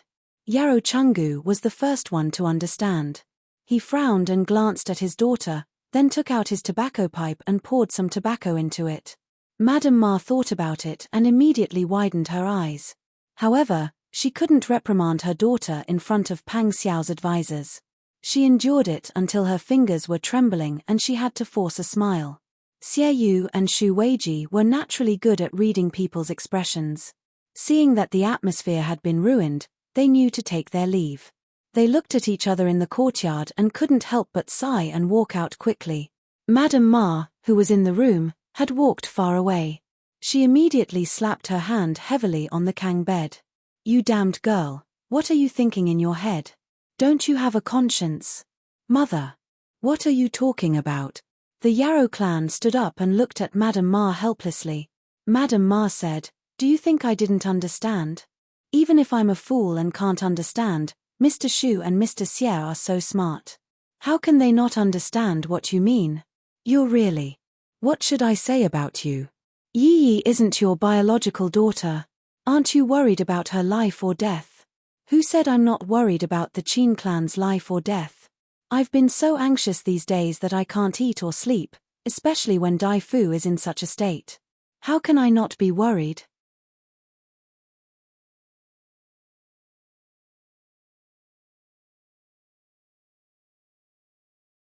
Chapter 499. Am I right to be worried? She and Dai Fu just got married. They didn't even kiss for a few days before she was kidnapped to the Taytan. What kind of people are those in the Taytan? I don't believe that the Qin clan can remain innocent in the Taytan. What's wrong with me worrying that my son has been taken advantage of? You're still being stubborn. You heartless girl. Madame Ma was furious. She picked up the shoe sole in the sewing dustpan and hit the Yarrow clan. The Yarrow clan was hurt and hurriedly hid. Madame Ma had practiced martial arts before. How could she let the Yarrow clan escape? She grabbed them and pressed them on the Kang bed. She hit them more than 10 times on their buttocks. The Yarrow clan was in so much pain that tears fell from their eyes. Mother, stop hitting them. Stop hitting them." Madame Ma threw away the shoe sole angrily. She was filled with sorrow. "I shouldn't have agreed to let you go and learn. You went to a rich family and learned a lot. You didn't even have the most basic conscience. I told you to learn well for 2 years and go out when you were old enough to know your place so that I could help you find a husband. In the end, You climbed into someone else's bed and came back pregnant. Yes, as parents, we didn't know what to do. Besides, Daifu is indeed a good child. We admitted that we didn't teach you well. But now you think about it. Do you still look like a pure person? What did you learn in the Pang family? You don't care about your daughter-in-law's life. You only worry about whether your daughter-in-law is innocent or not. You don't even have the most basic kindness. To put it bluntly, you are selfish. You only worry about yourself. Tell me, what's the difference between you and the Madame Pang you speak of? I have been honest and upright all my life. How did I raise such a wicked girl like you? The Yarrow clan got up at this time. Their hair was disheveled and their hairpins had fallen off. The makeup on their faces was ruined by their tears. Hearing Madame Ma bring up the past and every word she said was heart-wrenching, she couldn't help but shed tears of sorrow. Yarrow Chungu was smoking on the side. When he heard the mother and daughter quarreling and crying, he couldn't help but sigh and say, "Yiping, you were wrong in this matter. You can't let others know your thoughts. If Mr. Shu and Mr. Xie hear your thoughts, Daifu, as a mother, do you still want to be close to your son?" These words successfully poked at the most terrifying part of Yarosha's heart. She was worried. As his mother, she saw how Pang Xiao lived his life. She felt sorry for him. Otherwise, she would not too.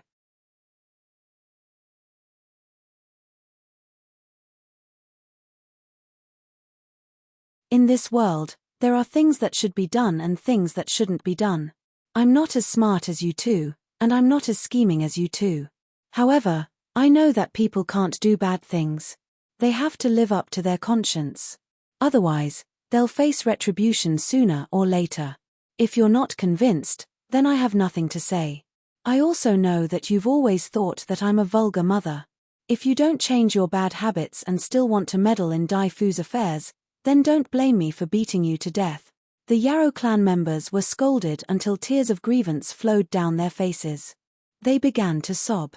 Yarrow Chungu put down his tobacco pipe and straightened the Kang. He said, all right. Calm down. We're all doing this for Daifu, right? Besides, I'm just saying this. There's no need to beat around the bush. After all, as long as the Qin clan can return, she'll still be the princess consort. Even if she has 100 concubines, they won't be able to surpass her. Madame Ma was so angry that her face turned pale. She glared at Yarrow Chungu and didn't know what to say. Yarrow Chungu patted Madame Ma's shoulder comfortingly. Isn't it normal for a man to take in concubines? Don't you want to hold a few more great-grandchildren?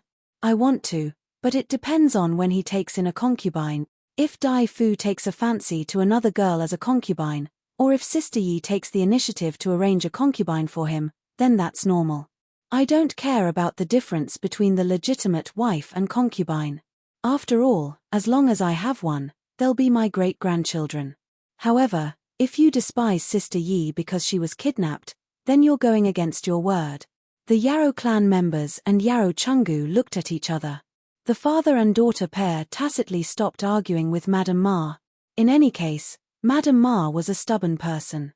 Some things couldn't be explained clearly.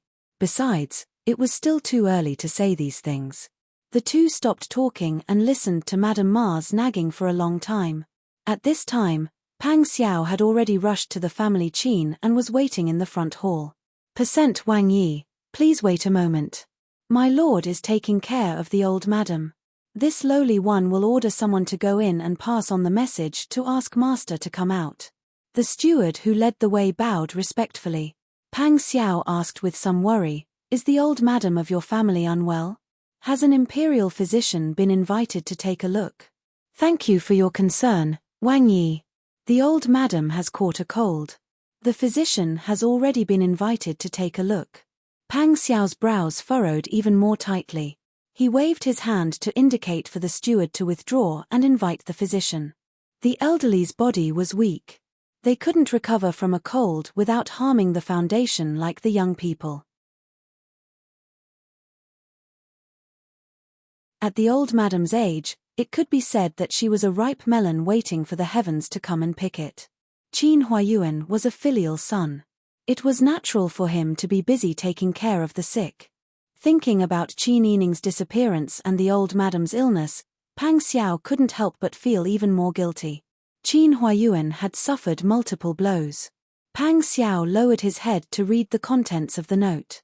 Mu Jinghu was probably afraid that the note would fall into the hands of others, so he wrote it vaguely. However, the general meaning was clear. Qin Yining and Lu Heng had been captured by Sai Qin together. They were both alive. There was no more detailed information. However, this simple sentence made the worried Pang Xiao think of many possibilities. Mu Jinghu was in Taitan. This meant that the Tian Jizi was also in Taitan. The Tian Jizi was cunning and shrewd by nature. It was unknown if he would scheme against Qin Yining and Lu Heng. Mu Jinghu didn't say under what circumstances he had met Qin Yining. However, Mu Jinghu had always protected the Tian Jizi.